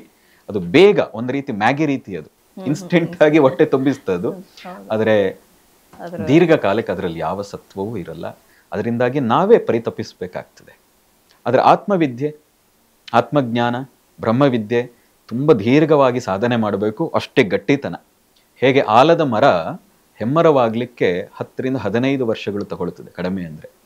ಆದರೆ ಸಣ್ಣ ಪುಟ್ಟ ಮರಗಳು ಬೇಗ ಬೆಳೆದು ಹೋಗ್ತವೆ. ಆದರೆ ಸಣ್ಣ ಗಾಳಿ ಮಳೆಗೆ ಅಷ್ಟೇ ಬೇಗ ಬಿದ್ದು ಹೋಗ್ತದೆ, ಬುಡ ಸಮೇತ ಬಿದ್ದು ಹೋಗ್ತದೆ. ಆದರೆ ಆಲದ ಮರ ಎಂತಹ ಬಿರುಗಾಳಿಯೂ ಅದನ್ನು ಅಲಗಾಡಿಸಕ್ಕಾಗಿಲ್ಲ. ಹಾಗೆ ಆತ್ಮಜ್ಞಾನ ಏನಿದೆ, ಬ್ರಹ್ಮವಿದ್ಯೆ ಏನಿದೆ, ಬೆಳಿಲಿಕ್ಕೆ ಕಷ್ಟ, ಅದನ್ನ ಜೀರ್ಣಿಸ್ಕೊಳ್ಳಿಕ್ಕೆ ಕಷ್ಟ. ಆದರೆ ಜೀರ್ಣಿಸ್ಕೊಂಡ್ಬಿಟ್ರೆ ಯಾರೂ ಕೂಡ ನಿಮ್ಮನ್ನು ಅಲಗಾಡಿಸಕ್ ಸಾಧ್ಯ ಇಲ್ಲ. ಹಾಗಾಗಿ ಎಲ್ಲರೂ ಕೂಡ ಇವತ್ತಿನ ಯುವಕರಿಗೆ ವಯಸ್ಸಿದೆ, ದೀರ್ಘಕಾಲವೂ ಇದೆ. ಹಾಗಾಗಿ ಸರಿಯಾದ ಗುರುವನ್ನ ಆಯ್ಕೆ ಮಾಡಿ ಆ ಬ್ರಹ್ಮವಿದ್ಯೆ, ಬ್ರಹ್ಮಜ್ಞಾನದಂತಹ ವಿಷಯದ ಸಾಧನೆ ಕಡೆಗೆ ನೀವು ಹೋಗಿ. ಬಹಳ ಉಪಯುಕ್ತವಾದ ಮಾಹಿತಿ ಇವತ್ತಿನ ಯುವಕರು ತಿಳ್ಕೊಳ್ಳೇಬೇಕು. ಇದನ್ನ ಬಹಳ ಚೆನ್ನಾಗಿ ತಿಳಿಸ್ಕೊಟ್ರಿ ಗುರುಗಳೇ. ಇನ್ನು ನೆಕ್ಸ್ಟ್, ಕುಂಡಲಿನಿ ಅಂದ ತಕ್ಷಣ ಥರ್ಡ್ ಐ ಚಕ್ರ ಆಕ್ಟಿವೇಟ್ ಆಗುತ್ತೆ, ಎಷ್ಟು ಬೇಗ ಆಗುತ್ತೆ, ಹೇಗಾಗುತ್ತೆ ಅದು ಅನ್ನುವಂಥ ಪ್ರಶ್ನೆ. ನೋಡಿ, ಥರ್ಡ್ ಐ ಅಂದ್ರೆ ಅದನ್ನ ಆಜ್ಞಾ ಚಕ್ರ, ಅದನ್ನ 3ನೇ ಕಣ್ಣು, ಅದನ್ನ ಜ್ಞಾನ ಚಕ್ಷು, ಹೀಗೆಲ್ಲ ನಾವು ಅದನ್ನ ಕರಿತೀವಿ. ಅತ್ಯಂತ ಶಂಕರರು ಕೂಡ ಸೌಂದರ್ಯ ಲಹರಿಯಲ್ಲಿ ಹೇಳ್ತಾರೆ ಅದೊಂದು ಮಹತ್ ತತ್ವ. ಆಜ್ಞಾಚಕ್ರವನ್ನ ಮಹತ್ ತತ್ವ ಅಂತ ಹೊಂದಿರುವಂಥದ್ದು. ಅಂದ್ರೆ ಎಲ್ಲ ತತ್ವಗಳಿಂದ ಆಚೆಗಿನ ತತ್ವ ಮಹತ್ ತತ್ವ ಅಂತ ಹೇಳ್ತಾರೆ. ಅಂದ್ರೆ ಆಜ್ಞಾಚಕ್ರಕ್ಕೆ ನಾವು ಅಷ್ಟೊಂದು ಆಧ್ಯಾತ್ಮಿಕವಾಗಿ ಕೂಡ ಪ್ರಾಶಸ್ತ್ಯವನ್ನ, ಮಾನ್ಯತೆಯನ್ನ ಕೊಟ್ಟಿದ್ದೀವಿ. ಹಾಗಾಗಿ ಅದನ್ನ ಜಾಗೃತಿ ಮಾಡ್ಕೊಳ್ಳೋಕ್ಕೋಸ್ಕರವಾಗಿ ತ್ರಾಟಕದ ಅಭ್ಯಾಸ, ದೀಕ್ಷಾ ರೂಪದಲ್ಲಿ ಗುರುವಿನ ಮೂಲಕ ಶಾಂಭವಿ ದೀಕ್ಷೆ ಅಂತ ಕೂಡ ಇದೆ. ಯಾಕೆ ಅಂದ್ರೆ ಆ ಜ್ಞಾನ ಚಕ್ಷುವನ್ನ ಜಾಗೃತಿ ಮಾಡ್ಕೊಳ್ಳೋದಕ್ಕೆ. ಆದರೆ ತಪ್ಪು ಕಲ್ಪನೆ ಏನಿದೆ, ಪ್ರತಿಯೊಬ್ಬರಿಗೂ ಇದು ಸಾಧ್ಯ ಆಗ್ಬಿಡ್ತದೆ ಅಂತ. ಪ್ರತಿಯೊಬ್ಬರಿಗೂ ಸಾಧ್ಯ, ಆದರೆ ಪ್ರತಿಯೊಬ್ಬರಿಗೂ ಎಲ್ಲಾ ಕಾಲವನ್ನು ನೋಡುವಂತ ಕ್ಷಮತೆ ಬರ್ತದೆ ಅಂತ ಹೇಳಲಿಕ್ಕಿಲ್ಲ. ಅವರವರ ಜನ್ಮದ, ಅವರವರ ಸಾಧನೆಯ ಆಧಾರದ ಮೇಲೆ ಅದರ ಅನುಭೂತಿಗಳು ಬೇರೆ ಬೇರೆ ಆಗ್ತದೆ. ಆದ್ರೆ ಅಲ್ಲಲ್ಲಿ ನಿಮಗೆ ಬೇರೆ ಬೇರೆಯ ಭವಿಷ್ಯತ್ತನ್ನ ನೋಡುವಂತಹ ಸಣ್ಣ ಝಲಕ್ಗಳನ್ನ ನೀವು ಕಾಣ್ತೀರಿ, ಆದ್ರೆ ಅದು ಫೈನಲ್ ಅಲ್ಲ. ಆಗ ಆಜ್ಞಾಚಕ್ರದ ಜಾಗೃತಿ ಏನಿದೆ, ಥರ್ಡ್ ಐ ಜಾಗೃತಿ ಏನಿದೆ, ಅದು ನಿಮ್ಮನ್ನ ನೀವು ನೋಡ್ಕೊಳ್ಳೋದಕ್ಕೆ, ನಿಮ್ಮ ಮೇಲೆ ನೀವು ಪ್ರಭುತ್ವವನ್ನ ಸಾಧಿಸ್ಲಿಕ್ಕೆ. ಅದಕ್ಕೆ ಹೆಸರೇ ಆಜ್ಞಾಚಕ್ರ ಅಂತ ಅರ್ಥ ಅಲ್ವಾ? ಆಜ್ಞೆ ಅಂದ್ರೆ ಏನು? ಆರ್ಡರ್ ಮಾಡೋದು ಅಂತ. ಯಾರ ಮೇಲೆ? ನಿಮ್ಮದೇ ಇಂದ್ರಿಯಗಳ ಮೇಲೆ, ನಿಮ್ಮದೇ ಮನಸ್ಸಿನ ಮೇಲೆ, ನಿಮ್ಮದೇ ಬುದ್ಧಿಯ ಮೇಲೆ ನೀವು ಹಿಡಿತವನ್ನ ಸಾಧಿಸುವಂಥದ್ದು, ಆಜ್ಞೆ ಮಾಡುವಂತ ಕ್ಷಮತೆಯನ್ನ ಹೊಂದುತ್ತೀರಿ. ಬಿಟ್ಟು ನೀವು ಬೇರೆಯವರನ್ನ ಕಂಟ್ರೋಲ್ ಮಾಡಬೇಕು, ಬೇರೆಯವರ ಭವಿಷ್ಯವತ್ತನ್ನ ನೋಡಬೇಕು, ಈ ದೃಷ್ಟಿಯಿಂದ ಮಾಡಿದ್ರೆ ಅದು ಕೂಡ ಕ್ಷುದ್ರಕ್ಕೆ ಸಮಾನವಾಗ್ತದೆ. ಆದ್ರೆ ಆ ಅನುಭೂತಿಗಳು ಖಂಡಿತವಾಗ್ತದೆ. 6 ತಿಂಗಳ ಕಾಲ, 1 ದಿನದಲ್ಲಿ 2 ದಿನದಲ್ಲಿ ಆಗ್ತದೆ ಅನ್ನೋದು ಸುಳ್ಳು. ಆದ್ರೆ ಒಂದಿದೆ, ಪತಂಜಲಿ ಕೂಡ ಹೇಳ್ತಾರೆ, 3 ರೀತಿಯಾಗಿ ಸಿದ್ಧಿಗಳನ್ನು ಗಳಿಸಬಹುದು. ಒಂದು ಔಷಧಿಗಳ ಮೂಲಕ, ಅಂದ್ರೆ ವನಸ್ಪತಿಗಳು, ಗಿಡಮೂಲಿಕೆಗಳ ಮೂಲಕ ಈ ಸಿದ್ಧಿಯನ್ನು ಗಳಿಸಬಹುದು. ಎರಡನೇದು ನಿಮ್ಮ ಜನ್ಮ ಕರ್ಮದ ಆಧಾರದ ಮೇಲೆ, ಅಂದ್ರೆ ಸಾಧನೆ ಮತ್ತು ಪೂರ್ವ ಜನ್ಮದ ಸುಕೃತದ ಆಧಾರದ ಮೇಲೆ ಸಾಧನೆ ಮೂಲಕ ಒಟ್ಟಾರೆ ಅದನ್ನ ಸಾಧಿಸಬಹುದು.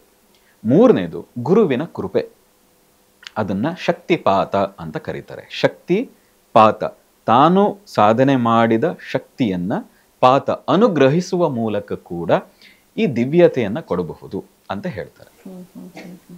ಆದ್ರೆ ಶಾರ್ಟ್ ಕಟ್, ಇದಕ್ಕಿಂತ ಶಾರ್ಟ್ ಕಟ್ ಇದೆಯಾ? ಅದಿಲ್ಲ.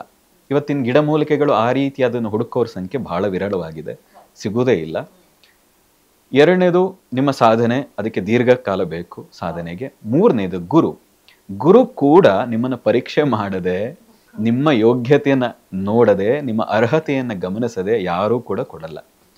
ರಾಮಕೃಷ್ಣರೇ 11 ಜನ ಶಿಷ್ಯರಲ್ಲಿ ವಿಶೇಷವಾಗಿ ಅನುಗ್ರಹಿಸಿದ್ದು ನರೇಂದ್ರನಿಗೆ ಮಾತ್ರ. ಹಾಗಾಗಿ ಅದು ಕೂಡ ಸುಲಭವಲ್ಲ. ಆದರೆ ಗಟ್ಟಿ ಯಾವುದು ಅಂದ್ರೆ ನಿಮ್ಮ ಸಾಧನೆ. ಕನಿಷ್ಠ ಪಕ್ಷ 6 ತಿಂಗಳುಗಳಾದರೂ ಸರಿಯಾದ ಗುರುವಿನ ಮಾರ್ಗದರ್ಶನದಲ್ಲಿ ಅದನ್ನ ಜಾಗೃತಗೊಳಿಸ್ಲಿಕ್ಕೆ ಬೇರೆ ಬೇರೆ ವಿಧಾನಗಳಿದೆ. ಶಾಂಭವಿ ದೀಕ್ಷೆ ಇದೆ, ತ್ರಾಟಕ ಇದೆ. ಇದನ್ನ ಸಾಧನೆ ಮಾಡಿದ್ರೆ 3ನೇ ಕಣ್ಣಿನ ಜಾಗೃತಿ ಖಂಡಿತ ಸಾಧ್ಯ. ಅಂದ್ರೆ ಈ ಕೆಲವ್ರನ್ನ ನೋಡ್ತೇವೆ, ಒಂದು 10 ದಿವಸದಲ್ಲಿ, 1 ತಿಂಗಳಲ್ಲಿ ಅಥವಾ 3 ತಿಂಗಳಲ್ಲಿ ಈ ಒಂದು ಥರ್ಡ್ ಐನ ಓಪನ್ ಮಾಡಿಸ್ಬಿಡ್ತೀವಿ, ಆ ಚಕ್ರಗಳನ್ನ ಆಕ್ಟಿವ್ ಮಾಡ್ಬಿಡ್ತೀವಿ ಅಂತ ಎಷ್ಟೋ ಜನ ಮೋಸ ಹೋಗೋರಿದ್ದಾರೆ, ಹೋಗಿರೋರು ಇದ್ದಾರೆ. ಅವರಿಗೆ ಏನ್ ಹೇಳ್ತೀರಾ?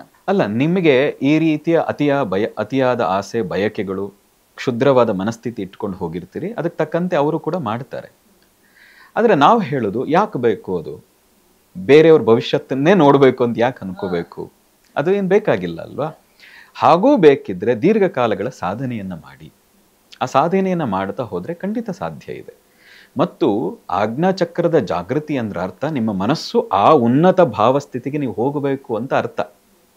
ನಿಮ್ಮ ಅಹಂಕಾರವು ಲೀನವಾಗಿ ಹೋಗಬೇಕು ಆ ಹಂತಕ್ಕೆ ಹೋದಾಗ. ಅದು ಆಗಿಲ್ಲ ಅಂತ ಹೇಳಿದ್ರೆ ಅದರ ಬೇರೆಯ ರೀತಿ ಎಫೆಕ್ಟ್ ಅನ್ನು ನೀವು ಅನುಭವಿಸಬೇಕಾಗ್ತದೆ. ಇನ್ನು ಈ ಕುಂಡಲಿನಿ ಜಾಗೃತವಾದವರು ಹೇಳ್ತಾರೆ, ಮುಂದಿನ ಭವಿಷ್ಯ ಏನಿದೆ ಅದು ಹೇಳ್ತೀನಿ, ನನಗೆಲ್ಲವೂ ಕೂಡ ಗೊತ್ತಾಗ್ತಾ ಇದೆ ಅಂತ ಹೇಳಿ. ಅದು ನಿಜಾನ? ನೋಡಿ, ಕುಂಡಲಿನಿ ಜಾಗೃತಿ ಆಧ್ಯಾತ್ಮದ ಮೂಲ ಉದ್ದೇಶ ಏನು ಗೊತ್ತಾ? ನಿಮ್ಮ ಒಳಗಿನ ಪರಿವರ್ತನೆ. ನಿನ್ನೆ ಹೇಗಿದ್ರು ಇವತ್ತು ಹಾಗಿರಬಾರ್ದು, ಇನ್ನೂ ಚೆನ್ನಾಗಿರಬೇಕು ಅಂತ. 10 ವರ್ಷಗಳ ಹಿಂದೆ ಹೇಗಿದ್ರು ಇವತ್ತು ಹಾಗಿರಬಾರ್ದು.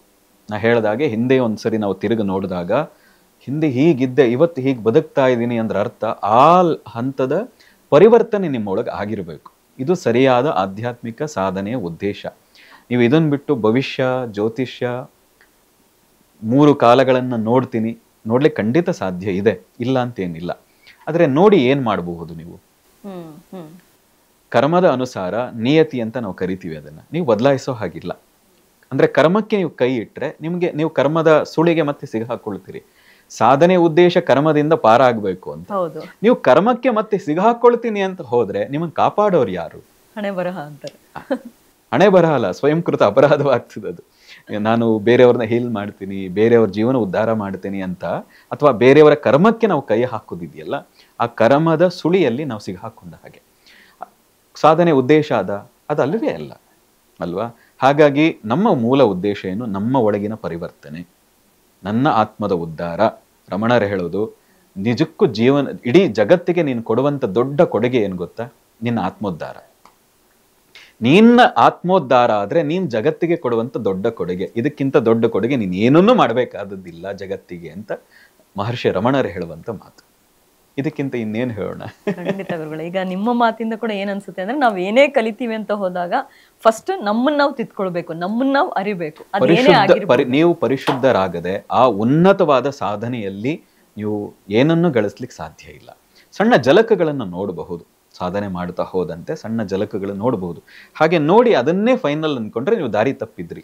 ಫೈನಲ್ ಡೆಸ್ಟಿನೇಷನ್ ಏನು ತಲುಪೋದಿದೆ ಅದು ತಲುಪಲಿಕ್ಕೆ ಸಾಧ್ಯ ಇಲ್ಲ ಅಂತ. ಮೈಸೂರು ತಲುಪಬೇಕು, ಅದರ ಅಕ್ಕಪಕ್ಕದಲ್ಲೇ ನೀವು ದೊಡ್ಡ ದೊಡ್ಡ ಬಿಲ್ಡಿಂಗ್ ನೋಡಿ ಇದೇ ಚೆನ್ನಾಗಿದೆ ಇಲ್ಲೇ ಇರ್ತೀನಿ ಅಂದ್ರೆ ಮೈಸೂರು ಮುಗೀತು, ಅಲ್ಲೇ ಉಳಿತು ಮೈಸೂರು. ನೀವು ಆ ಬಿಲ್ಡಿಂಗ್ನಲ್ಲೇ ಸಂತೋಷವಾಗಿ ಭ್ರಮೆನಲ್ಲಿ ಬದುಕ್ತಾ ಇರ್ತೀರಿ ಅಂತ ಅರ್ಥ. ಈ ಒಂದು ಜಂಜಾಟದಿಂದ ಹೊರ ಬರ್ಬೇಕಂದ್ರೆ ಯೋಗ ಬಹಳ ಮುಖ್ಯ. ಇವತ್ತಿನ ದಿನದಲ್ಲಿ ಉಪಾಸನಾ ಫೌಂಡೇಶನ್ ಇಂದ ಯೋಗ ಕಾರ್ಯಕ್ರಮಗಳು ಯಾವ ರೀತಿ ನಡೆಯುತ್ತೆ ಗುರುಗಳು? ನೋಡಿ, ಈಗ ಒಂದು 15 ವರ್ಷಗಳ ಹಿಂದೆ ನಾವು ಶುರು ಮಾಡಿದ್ವು. ನಾವು ಮೊದಲೇ ಹೇಳದಂತೆ ಜೀವನೋಪಾಯ ನಡೀಲಿ, ಯಾರು ಮುಂದಿನ ಕೈ ಚಾಚದೆ ಇರುವಂಥ ಸ್ಥಿತಿ ಇರಲಿ ಅಂತ ಆಸನ ಅಭ್ಯಾಸಗಳನ್ನು ಹೇಳಕ್ಕೆ ಶುರು ಮಾಡಿದ್ವಿ.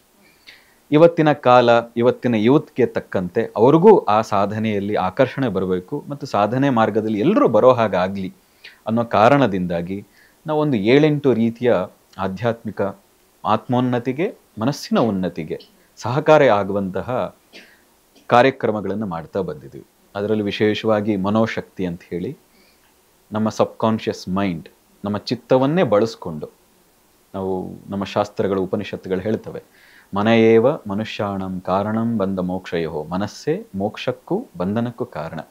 ನೀನು ಮನಸ್ಸನ್ನು ಸರಿಯಾಗಿ ಇಟ್ಕೊಂಡ್ರೆ ಏನನ್ನು ಬೇಕಾದ್ರೂ ನೀನು ಸಾಧಿಸಬಹುದು. ಕರ್ಮಕ್ಕೆ ಅಂಟು ಬೀಳಬೇಕಾದದ್ದಿಲ್ಲ. ಅದನ್ನು ಮೀರಿಯೂ ಕೂಡ ನಿನಗೆ ಬೇಕಾದದ್ದನ್ನು ನಿಮ್ಮ ಕರ್ಮಾನುಸಾರವೂ ಕೂಡ ಸಾಧಿಸಬಹುದು. ಇದನ್ನು ಮನವರಿಕೆ ಮಾಡಲಿಕ್ಕೋಸ್ಕರ ಮನೋಶಕ್ತಿ ಅನ್ನುವ ಒಂದು ಕಾರ್ಯಾಗಾರ ಶಿಬಿರದ ಮೂಲಕ ಲೌಕಿಕವಾಗಿ, ಪಾರಮಾರ್ಥಿಕವಾಗಿ ನಿಮ್ಮ ಗುರಿಯನ್ನು ತಲುಪುವುದು ಹೇಗೆ, ನಿಮ್ಮ ಮನಸ್ಸನ್ನೇ ಬಳಸಿಕೊಂಡು ಹೇಳಿಕೊಡ್ತಾ ಇರುವಂಥದ್ದು. ಇದನ್ನು ಮುಂದುವರೆದ ಭಾಗವಾಗಿ ಯೋಗ ನಿದ್ರೆ ಅಂತ ಕರಿತೀವಿ, ಅಥವಾ ಸಂಮೋಹನ ತಂತ್ರ ಅಂತ ಇವತ್ತು ಮಾಡ್ರನ್ ಮೆಡಿಕಲ್ ಟರ್ಮ್ನಲ್ಲಿ ಕರೀತಾರೆ. ಸಾವಿರಾರು ವರ್ಷಗಳಿಂದ ಅದನ್ನು ನಾವು ಯೋಗ ನಿದ್ರೆ ಅಂತ ಕರಿತೀವಿ. ಸ್ವಾಮಿ ಸತ್ಯಾನಂದ ಸರಸ್ವತಿಗಳು ಹೇಳ್ತಾರೆ, ಯೋಗ ನಿದ್ರೆಗೆ ಎಂಥ ಶಕ್ತಿ ಇದೆ ಅಂದರೆ ಅದು ಸಮಾಧಿಗೆ ಕೀಲಿಕೈ ಅಂತ. ಅದು ನೀನು ಸಮಾಧಿಯನ್ನು ಪಡಿಬೇಕು ಅಂತಿದ್ರೆ ಅಥವಾ ಏನನ್ನೇ ಆಧ್ಯಾತ್ಮಿಕ ಉನ್ನತಿಯನ್ನು ಗಳಿಸಬೇಕಾದ್ರೆ ಯೋಗ ನಿದ್ರೆ ನಿನಗೆ ಕೀಲಿಕೈ ಇದ್ದ ಹಾಗೆ, ಅದನ್ನು ಸರಿಯಾಗಿ ಬಳಸ್ಕೋ ಅಂತ. ಹಾಗಾಗಿ ಹೆಚ್ಚು ಜನಕ್ಕೆ ಅದನ್ನು ಸಿಗಲಿ ಅನ್ನೋ ದೃಷ್ಟಿಯಿಂದ ಅನ್ವಾಂಟೆಡ್ ಆ್ಯಪ್ಗಳನ್ನು ಅನ್ಇನ್ಸ್ಟಾಲ್ ಮಾಡಿ ವಾಂಟೆಡ್ ಆ್ಯಪ್ಗಳನ್ನು ಇನ್ಸ್ಟಾಲ್ ಮಾಡಿಕೊಳ್ಳೋದು ಹೇಗೆ, ನಿನ್ನದೇ ಮನಸ್ಸನ್ನು ಬಳಸಿ ಅನ್ನುವಂಥ ಹೇಳ್ಕೊಡ್ಲಿಕ್ಕೆ ಆ ಸಂಮೋಹನ ತಂತ್ರ ಅಥವಾ ಯೋಗ ನಿದ್ರೆಯನ್ನು ಹೇಳ್ಕೊಡೋದಿರ್ಬೋದು. ಇದಕ್ಕೂ ಮಿಗಿಲಾಗಿ ಶಕ್ತಿ ಕ್ರಿಯಾ ಅನ್ನುವಂಥ 2011-12ರಲ್ಲಿ ನಮ್ಮದೇ ದೇಹದ ಮೇಲೆ ಆ ಪ್ರಾಣಾಯಾಮ ವಿಧಾನಗಳನ್ನು ಅಭ್ಯಾಸ ಮಾಡಿ ದಿನಕ್ಕೆ 3 ಬಾರಿ 4 ಬಾರಿ, ದಿನಕ್ಕೆ 1 ಹೊತ್ತು ಊಟ ಮಾಡಿಕೊಂಡು 3 ಬಾರಿ 4 ಬಾರಿ ಅಭ್ಯಾಸ ಮಾಡಿ ಈ ಪ್ರಾಣಾಯಾಮಗಳನ್ನು ಈ ಟೈಮಲ್ಲಿ ಮಾಡಿದ್ರೆ, ಈ ರಿದಮಲ್ಲಿ ಮಾಡಿದ್ರೆ ಯಾವ ಪರಿಣಾಮ ಆಗಬಹುದು ಅಂತ 1-1.5 ವರ್ಷಗಳ ಕಾಲ ನನ್ನದೇ ದೇಹದ ಮೇಲೆ ಪ್ರಯೋಗ ಮಾಡಿ ಒಂದಷ್ಟು ಬದಲಾವಣೆಗಳು ಕಂಡ ಕಾರಣದಿಂದಾಗಿ 2013ರಿಂದ ಅಧಿಕೃತವಾಗಿ ಶಕ್ತಿ ಕ್ರಿಯಾ ಅನ್ನುವಂಥ ವಿಶೇಷವಾಗಿ ನಮ್ಮ ಚಕ್ರಗಳನ್ನು, ಕುಂಡಲಿನಿಯನ್ನ ಸರಿಯಾಗಿ ಬಳಕೆ ಮಾಡಿಕೊಳ್ಳಿಕ್ಕೆ ಅನುಕೂಲ ಆಗೋ ಹಾಗೆ ಅದೊಂದು ಶಕ್ತಿ ಕ್ರಿಯೆ ಅಂತ ಡಿಸೈನ್ ಮಾಡಿದ್ವಿ. ಏನು ಅನುಭವಗಳಾಯ್ತು ಅಂತ ಹೇಳ್ಬೋದು ಗುರುಗಳೇ ನಿಮಗೆ? ನಾನು ಅವಾಗಲೇ ಹೇಳಿದಾಗೆ ನಾನು ಸ್ವಲ್ಪ ದೇಹದಲ್ಲಿ ರೋಗಿಷ್ಠ ದೇಹ ಇದು. ಹೇಳ್ತಾರಲ್ಲ, ಆರತಿ ತಗೊಂಡ್ರೆ ಉಷ್ಣ, ತೀರ್ಥ ತಗೊಂಡ್ರೆ ಶೀತ, ಈ ಥರದ ದೇಹ ಸ್ಥಿತಿ. ಆರೋಗ್ಯವನ್ನು ಗಳಿಸಿದೆ, ಆತ್ಮವಿಶ್ವಾಸವನ್ನು ಗಳಿಸಿದೆ. ಅದಕ್ಕಿಂತ ಹೆಚ್ಚಾಗಿ ನಾನು ತುಂಬ ಓದೋನಲ್ಲ, ಸಂಸ್ಕೃತವೋ ಮತ್ತೊಂದು ಆ ಥರದ ತುಂಬ ಅಧ್ಯಯನ ಮಾಡಿದಂಥ ಬುದ್ಧಿ, ಆ ಶಕ್ತಿ ಇರಲಿಲ್ಲ. ಆದರೆ ಈ ಸಾಧನೆ ವಿಧಾನದಿಂದಾಗಿ 7-8 ರೀತಿಯ ಶಿಬಿರಗಳನ್ನು ಡಿಸೈನ್, ಯಾರ ಹತ್ರ ಕಲಿದೆ, ಯಾರ ಹತ್ರ ಹೋಗದೆ, ಮತ್ತು ಬಂದಂಥವ್ರು ಎಲ್ಲರೂ ಕೂಡ ಒಂದು ವಿಶೇಷವಾದ ಅನುಭೂತಿಗಳನ್ನು ಪಡಿತಾ ಇದ್ದೀವಿ. ಎಲ್ಲಿವರೆಗೆ ಎಷ್ಟೋ ಜನ ಸುಸೈಡ್ ಹಂತಕ್ಕೆ ಹೋಗಿ ಇವತ್ತು 4 ಜನಕ್ಕೆ ಹೇಳೋ ಹಾಗೆ ಬದುಕ್ತಾ ಇದ್ದಾರೆ. ಇವತ್ತು ಸಾಮಾನ್ಯರಾಗಿ ಬದುಕ್ತಾ ಇದ್ದವರು ಆತ್ಮವಿಶ್ವಾಸದಿಂದ ಬದುಕುವ ಹಂತಕ್ಕೆ ಹೋಗಿದ್ದಾರೆ. ಹೀಗೆ ಎಷ್ಟೋ ಜನರಲ್ಲಿ ದಿವ್ಯತೆಯನ್ನು ನಾವು ಕಂಡಿದ್ದೀವಿ. ಆ ದಿವ್ಯತೆಯನ್ನು ತಂದು ಕೊಡಲಿಕ್ಕೆ ನಮ್ಮ ಕಾರ್ಯಾಗಾರಗಳು, ನಮ್ಮ ಶಿಬಿರಗಳು ಸಹಾಯವಾಗಿದೆ. ಆ ಶಿಬಿರಗಳನ್ನು ಡಿಸೈನ್ ಮಾಡಲಿಕ್ಕೆ ನನ್ನ ಈ ಸಾಧನೆ, ಗುರುವಿನ ಅನುಗ್ರಹ, ಜಗನ್ಮಾತೆಯ ಕೃಪೆ, ಈ ಎಲ್ಲವೂ ಕಾರಣ ಅಂತ ನಾನು ಭಾವಿಸ್ತೀನಿ. ಇದೇ ನಮ್ಮ ಆ ಜಾಗೃತಿಯಿಂದಾಗಿ, ಸಾಧನೆಯಿಂದಾಗಿ ನಾವು ಗಳಿಸಿದ್ದು. ಓಕೆ. ಇನ್ನು ಇವತ್ತಿನ ದಿನಗಳಲ್ಲಿ ಮಹಿಳೆಯರು ಮನೆಯಲ್ಲಿದ್ದು ಆ ಜಂಜಾಟದಲ್ಲೇ ತೊಡಗಿಬಿಟ್ಟಿರ್ತಾರೆ. ಮತ್ತೆ ವಿದ್ಯಾರ್ಥಿಗಳು ಕೂಡ ಅಷ್ಟು ಆಟ ಪಾಠಗಳಲ್ಲಿ ಚಟುವಟಿಕೆಯಿಂದ ಇಲ್ಲದೆ ಇರೋದು. ಇದೆಲ್ಲದಕ್ಕೂ ಕೂಡ ಯೋಗ ಅನ್ನುವಂಥದ್ದು ಯಾವ ರೀತಿ ಮದ್ದು ಅಂತ ಹೇಳ್ತೀರಾ? ನೋಡಿ, ಯೋಗ ನೀವು ಬೇರೆ ಸಮಯದಲ್ಲಾದರೆ ಹೊರಗೆ ಹೋಗೋಕ್ಕಾಗಲ್ಲ. ಯಾವುದ್ಯಾವುದೋ ಕಾರಣಗಳಿಂದಾಗಿ ಜಾಗದ ಚೌಕಟ್ಟುಗಳು, ಅಷ್ಟೊಂದು ವಿಶಾಲವಾಗಿ ಜಾಗ ಇಲ್ಲ, ಎಲ್ಲರ ಜೊತೆ ಬೆರಿಲಿಕ್ಕಾಗಲ್ಲ. ಹೇಗೇ ಇದ್ದರೂ ಯೋಗ ಒಂದು 4 ಗೋಡೆಯ ಮಧ್ಯದಲ್ಲೇ 1 ಗಂಟೆಯಲ್ಲೇ ಆರೋಗ್ಯವನ್ನು, ಮನಸ್ಸಿನ ಆರೋಗ್ಯವನ್ನು, ದೇಹದ ಆರೋಗ್ಯವನ್ನು, ಆತ್ಮದ ಉನ್ನತಿಯನ್ನು ಎಲ್ಲವನ್ನು ಗಳಿಸಲಿಕ್ಕೆ ಸಹಾಯ ಮಾಡುವಂಥದ್ದು. ಅದಕ್ಕಿಂತ ಮಿಗಿಲಾಗಿ ಪ್ರಕೃತಿಯ ಜೊತೆ ಮಿಲಿತವಾಗಲಿಕ್ಕೆ, ಸಮ್ಮಿಲಿತವಾಗಲಿಕ್ಕೆ ಕೂಡ ಯೋಗ ದೊಡ್ಡ ಮಾರ್ಗ. ಇದೆಲ್ಲಕ್ಕೂ ಮಿಗಿಲಾಗಿ ಜೀವನವನ್ನು ಸಾರ್ಥಕ ಮಾಡಿಕೊಳ್ಳಿಕ್ಕೆ, ವಿಶೇಷವಾಗಿ ಸ್ತ್ರೀಯರಿಗೆ ಇನ್ನೂ ಸುಲಭ. ಯಾಕೆಂದರೆ ಮೂಲತಃ ಅವರು ಶಕ್ತಿ ಸ್ವರೂಪಿಣಿಯರು. ಹಾಗಾಗಿ ಅದನ್ನು ಪುರುಷರಷ್ಟು ಸಾಧನೆ ಮಾಡಬೇಕಾದದ್ದಿಲ್ಲ. ಸ್ತ್ರೀಯರು ಕಡಿಮೆ ಸಾಧನೆ ಮಾಡಿದ್ರೂ ಸಾಕು, ಅದ್ವಿತೀಯವಾದದ್ದನ್ನು ಗಳಿಸಬಹುದು. ಹಾಗಾಗಿ ಮನೆಯಲ್ಲೇ ಇದ್ದು ತಮ್ಮ ಮಕ್ಕಳಿಗೂ ಕೂಡ ಕನಿಷ್ಠ ಪಕ್ಷ ನಾವು ಹೇಳ್ತೀವಿ ಎಲ್ರಿಗೂ, ಮುಂದಿನ ದಿನಗಳಲ್ಲಿ ಭಾರತ ಮತ್ತಿನ್ಯಾರೋ ಆಕ್ರಮಣ ಮಾಡೋ ಸ್ಥಿತಿಗೆ ಬರಬಾರ್ದು. ಯಾಕೆ, ನಿಮ್ಮ ಮಕ್ಕಳು ಹಾಗೆ ಬೆಳೆಸ್ತಾ ಇದ್ದೀರಿ. ಹೀಗೆ ಬೆಳೆಸ್ತಾ ಹೋದರೆ ಅಂದರೆ ದೈಹಿಕ ಚಟುವಟಿಕೆಯೇ ಇಲ್ಲ, ಕೇವಲ ಪುಸ್ತಕಗಳ ಉಳುಗಳಾಗಿ ಮಾಡಿಬಿಡ್ತಾ ಇದ್ದೀರಿ. ಹೀಗೆ ಮಾಡಿದ್ರೆ ಅವರು ಗುಲಾಮರಾಗ್ಬಿಡ್ತಾರೆ. ಮುಂದೆ ಮೊಬೈಲು, ಫೋನು, ಎಲ್ಲದರ ಚಟಗಳು ಜಾಸ್ತಿ ಆಗಿದೆ. ಯಾವುದು ತಪ್ಪಲ್ಲ, ಸರಿಯಾಗಿ ಬಳಕೆ ಮಾಡ್ಕೊಳ್ಳೋವರೆಗೂ ಮೊಬೈಲ್ ಇರಲಿ, ಯಾವುದು ಕೂಡ ತಪ್ಪಲ್ಲ. ಆದರೆ ಅದು ಅತಿಯಾಗಿ ಬಳಕೆ ಆದಾಗ ಅದು ದಾರಿ ತಪ್ಪುವಂಥದ್ದೇ ಸಾಧ್ಯತೆಗಳು ಜಾಸ್ತಿ. ಅದನ್ನು ನೋಡ್ತಾ ಇದ್ದೀವಿ ಕೂಡ ತುಂಬ ಮೊಬೈಲ್ಗಳಲ್ಲಿ, ಯೂಟ್ಯೂಬ್ಗಳಲ್ಲೂ ನಾವು ಅದನ್ನು ನೋಡ್ತಾ ಇದ್ದೀವಿ. ನಾವು ಎಲ್ರಿಗೂ ಪ್ರೀತಿಪೂರ್ವಕವಾಗಿ ಆಗ್ರಹ ಏನು ಅಂದರೆ, ಕನಿಷ್ಠ ಪಕ್ಷ ಪ್ರತಿನಿತ್ಯ ಒಂದು 10 ಸೂರ್ಯ ನಮಸ್ಕಾರನಾದರೂ ಮಾಡಿ, ಒಂದು 2 ಸುಲಭವಾದ 2 ಪ್ರಾಣಾಯಾಮವನ್ನಾದರೂ ಮಾಡಿ ಸಾಕು. ಇದು ಮಾಡಲಿಕ್ಕೆ 30ರಿಂದ 40 ನಿಮಿಷ. ಹೀಗೆ ಮಾಡಿದ್ರೆ ಇಡೀ ದಿನ ನಿಮ್ಮ ದಿನಚರಿ ಏನಿದೆ, ನಾವು ಸ್ತ್ರೀಯರಿಗೂ ಹೇಳ್ತಾ ಇದ್ದೀವಿ, ಮಕ್ಕಳಿಗೂ ಹೇಳ್ತಾ ಇದ್ದೀವಿ, ಒಂದು 30ರಿಂದ 40 ನಿಮಿಷ ಸೂರ್ಯ ನಮಸ್ಕಾರ ಪ್ರಾಣಾಯಾಮಕ್ಕೆ ನೀವು ಕೊಟ್ಟರೆ ಚಿಕ್ಕ ವಯಸ್ಸಿನಿಂದ, ಇನ್ನು 23.5 ಗಂಟೆ ಏನಿದೆ ತುಂಬ ಕ್ವಾಲಿಟಿ ಲೈಫನ್ನು ಲೀಡ್ ಮಾಡ್ತೀರಿ. ಗುಣಾತ್ಮಕವಾಗಿ ನಿಮ್ಮ ಜೀವನವನ್ನು ಓದಿನಲ್ಲಾಗಲಿ, ಆಟದಲ್ಲಾಗಲಿ, ಅಥವಾ ಇನ್ನೊಬ್ಬರ ಜೊತೆ ಮಾತಾಡೋದ್ರಲ್ಲಾಗಲಿ ನೀವು ಕಳೀಲಿಕ್ಕೆ ಸಹಾಯವನ್ನು ಉಂಟು ಮಾಡ್ತೀರಿ. ಇನ್ನು ಗುರುಗಳೇ, ಉಪಾಸನಾ ಫೌಂಡೇಶನ್ನಲ್ಲಿ ಯಾರಾದರೂ ಈ ಒಂದು ಶಿಬಿರಗಳಿಗೆ ಬರಬೇಕು ಅಂದರೆ ಯಾವಾಗ ಇರುತ್ತೆ? ತಿಂಗಳಲ್ಲಿ ವಾರಕ್ಕೊಂದ್ಸರಿ ಇರುತ್ತಾ ಅಥವಾ ತಿಂಗಳಲ್ಲಿ ಇರುತ್ತಾ, ಹೇಗೆ ಅಂತ ಹೇಳಿ? ನೋಡಿ, ನಾವು 2020ರಿಂದ ಆನ್ಲೈನ್ನಲ್ಲಿ ಈ ಕಾರ್ಯಕ್ರಮಗಳನ್ನು ಶುರು ಮಾಡಿದ್ದು. ಆನ್ಲೈನ್ ಮಾಡಿದ ಪರಿಣಾಮದಿಂದ ಸಣ್ಣ ಹಳ್ಳಿಯ ಸಾಮಾನ್ಯನೂ ಕೂಡ ಮತ್ತು ಯಾವುದೋ ದೇಶದ ವಿದ್ಯಾವಂತ ಕೂಡ ಅಟ್ ಎ ಟೈಮ್ ನಮ್ಮ ಕಾರ್ಯಾಗಾರಗಳಲ್ಲಿ ಭಾಗವಹಿಸ್ತಾ ಇದ್ದಾನೆ. ಇದುವರೆಗೆ ಪ್ರತಿ ತಿಂಗಳು ಯಾವುದಾದ್ರೂ ಒಂದು ಕಾರ್ಯಾಗಾರ, ಒಂದು ಶಿಬಿರ ಆನ್ಲೈನಲ್ಲಿ ಝೂಮ್ ಮೀಟಿಂಗ್ ಮೂಲಕ ನಡೀತಾ ಇದೆ. ಇನ್ನೊಂದು ಹೆಜ್ಜೆ ಮುಂದೆ ಹೋಗಿ ಇಲ್ಲಿಯವರೆಗೆ ನಮ್ಮ ಶಿಬಿರಕ್ಕೆ ಯಾರ್ಯಾರು ಭಾಗವಹಿಸಿದ್ರು ಬೇರೆ ಬೇರೆ ಜಾಗೆಗಳಿಂದ ಅವರುಗಳೇ ತೀರ್ಮಾನ ಮಾಡಿ ಮುಂದಿನ ದಿನಗಳಲ್ಲಿ ವಿಶೇಷವಾಗಿ ಜನವರಿಯಿಂದ ಆಯಾಯ ಜಿಲ್ಲೆಗಳಲ್ಲೇ ಅದನ್ನು ಆರ್ಗನೈಸ್ ಮಾಡುವಂಥ ಕೆಲಸವನ್ನೂ ಮಾಡ್ತಾ ಇದ್ದಾರೆ. ಎಲ್ಲಿಯವರೆಗೆ ಅಂದರೆ ಎಲ್ಲ ಅಮೆರಿಕದವರೆಲ್ಲರೂ ಸೇರಿ ಆನ್ಲೈನಲ್ಲಿ ಅವರದೇ ಒಂದು ಟೈಮ್ ಝೋನ್ನಲ್ಲಿ ಒಂದು 30-40 ಜನ ಅವರು ಭಾಗವಹಿಸಲಿಕ್ಕೆ ಮಾರ್ಚ್ನಲ್ಲಿ ತಯಾರಿ ನಡೆಸ್ತಾ ಇದ್ದಾರೆ. ಹಾಗೆ ಜನವರಿಯಿಂದ ನಮ್ಮದ ಕರ್ನಾಟಕದ ಹಲವಾರು ಜಿಲ್ಲೆಗಳಲ್ಲಿ ಕಾರ್ಯಾಗಾರಗಳನ್ನು ಅಲ್ಲಿಯ ನಮ್ಮ ಶ್ರೀ ಉಪಾಸಕರು, ನಾವು ವಾಲಂಟಿಯರ್ ಅಂತ ಏನು ಕರೆಯಲ್ಲ ಅವ್ರನ್ನ, ಅಂದರೆ ಸ್ವಯಂ ಸೇವಕರು ಅಂತ ಏನು ಕರೀತಾರೆ ಅವರನ್ನು ನಾವು ಶ್ರೀ ಉಪಾಸಕರು ಅಂತ ಕರಿತೀವಿ. ಶ್ರೀ ಅಂದರೆ ಲಕ್ಷ್ಮಿ ಅಂತ, ಶ್ರೀ ಅಂದರೆ ಬೆಳಕು ಅಂತ, ಶ್ರೀ ಅಂದರೆ ಜ್ಞಾನ ಅಂತ. ಹಾಗಾಗಿ ಅದರ ಉಪಾಸಕರು ಯಾರು? ಅವರು ನಮ್ಮ ಶ್ರೀ ಉಪಾಸಕರು ಅಂತ. ಅವರ ಇದರ ಜ್ಞಾನದ ಉಪಾಸನೆ ಅವರು ಮಾಡ್ತಾ ಇದ್ದಾರೆ. ಜ್ಞಾನವನ್ನು ಹಂಚೋ ಕೆಲಸ ಮಾಡೋದ್ರಿಂದಾಗಿ ಅವರನ್ನು ವಾಲಂಟಿಯರ್ ಅಂತ ಕರೆಯದೆ ನಾವು ಶ್ರೀ ಉಪಾಸಕರು ಅಂತ ಕರಿತೀವಿ. ಅಲ್ಲಿ ಆಯಾಯ ಜಿಲ್ಲೆಯಲ್ಲಿರುವಂಥ ಶ್ರೀ ಉಪಾಸಕರುಗಳೆಲ್ಲ ಒಟ್ಟಾರೆ ಸೇರಿ ವಿಶೇಷವಾಗಿ ಅವರವರ ಜಿಲ್ಲೆಗಳಲ್ಲಿ ಈ ಕಾರ್ಯಾಗಾರಗಳು ಸಾಮಾನ್ಯರಿಗೂ ತಲುಪಬೇಕು ಅನ್ನೋ ದೃಷ್ಟಿಯಿಂದ ಕೆಲಸ ಮಾಡ್ತಾ ಇದ್ದಾರೆ. ಮುಂದಿನ ಜನವರಿಯಿಂದ ಬಹುಶಃ ನಿಮ್ಮ ಜಿಲ್ಲೆಗಳಲ್ಲೂ ಕಾರ್ಯಾಗಾರಗಳು ನಡೀಬಹುದು. ಅದನ್ನು ಸದುಪಯೋಗ ಮಾಡ್ಕೊಳ್ಳಿ ಅಂತ ನಾವು ಬಯಸ್ತೀವಿ. ಖಂಡಿತ ಗುರುಗಳೇ, ಬಹಳಷ್ಟು ವಿಚಾರಗಳನ್ನು ಮಾತಾಡಿದ್ರಿ, ತಿಳಿಸ್ಕೊಟ್ರಿ. ನಿಮಗೆ ಆತ್ಮತೃಪ್ತಿ ಅನ್ನುವಂಥದ್ದು ಈ ಒಂದು ಸಂದರ್ಭಕ್ಕೆ ಎಷ್ಟಿದೆ? ಅನ್ಯತೆ ಯಾರು ಭಾವಿಸದೇ ಇದ್ರೆ ನಾನು ಎಷ್ಟು ಎಲ್ರಿಗೂ ಹೇಳ್ತೀನಿ ಅಂದರೆ, ನಮ್ಮ ವಾಲಂಟಿಯರ್ಸ್ ಅದನ್ನು ನಿರಾಕರಿಸ್ತಾರೆ, ಹೀಗೆ ಮಾತಾಡಬೇಡಿ ಅಂತ. ಅದು ಪದೇ ಪದೇ ಹೇಳಬಾರ್ದು. ಆದರೆ ಅದರ ಅಳತೆ ಮಾಡೋದು ಕಷ್ಟ ಅಲ್ಲ, ಆತ್ಮತೃಪ್ತಿ ಎಷ್ಟಿದೆ ಅಂತ. ಹಾಗಾಗಿ ನಾವು ತುಂಬ ಬಾರಿ ಹೇಳಿದ್ದೀವಿ, ಈ ಕ್ಷಣಕ್ಕೆ ಈ ದೇಹ ಬಿಡಬೇಕಾದ್ರೆ ಆನಂದದಿಂದ ಬಿಡುವಷ್ಟು ಆತ್ಮತೃಪ್ತಿ ಇದೆ. ಒಂದು ಕಿಂಚಿತ್ ಕೂಡ ರಿಗ್ರೆಟ್ ಮಾಡುವಂಥ ಯಾವ ಮನಸ್ಥಿತಿಯೂ ಇಲ್ಲ. ಅಷ್ಟು ಆತ್ಮತೃಪ್ತಿ ಎಷ್ಟಿದೆ ಅಂದರೆ ಅಷ್ಟೇ ಆನಂದದಿಂದ ಈ ದೇಹವನ್ನು ಯಾವುದೇ ಕ್ಷಣದಲ್ಲೂ ಬಿಡಬಹುದು, ಅಷ್ಟು ಆತ್ಮತೃಪ್ತಿ ಇದೆ. ಖಂಡಿತ ಗುರುಗಳೇ, ನಿಮ್ಮಂತಹ ಸಂದರ್ಶನ ಮಾಡೋಕ್ಕೆ ಸಿಕ್ಕಂಥ ಅವಕಾಶ ಬಹಳಷ್ಟು ಒಂದು ಖುಷಿಯನ್ನು ತಂದುಕೊಟ್ಟಿದೆ. ಧನ್ಯವಾದ ನಿಮಗೆ. ನೋಡಿದ್ರಲ್ಲ ವೀಕ್ಷಕರೇ, ಗುರುಗಳು ಸಾಕಷ್ಟು ಮಾಹಿತಿಯನ್ನು ಸಮಗ್ರವಾಗಿ ತಿಳಿಸ್ಕೊಟ್ಟಿದ್ದಾರೆ. ನಮ್ಮ ಜ್ಞಾನವನ್ನು ಇನ್ನೂ ಹೆಚ್ಚು ಮಾಡ್ಕೊಳ್ಳೋದಕ್ಕೆ ಒಳ್ಳೆಯ ಒಂದು ಜ್ಞಾನವನ್ನು ಪಡೆದುಕೊಳ್ಬಹುದು ಅಂತ ಹೇಳ್ತಾ ಇವತ್ತಿನ ಕಾರ್ಯಕ್ರಮವನ್ನು ಮುಗಿಸ್ತಾ ಇದ್ದೀನಿ. ನಮಸ್ಕಾರ.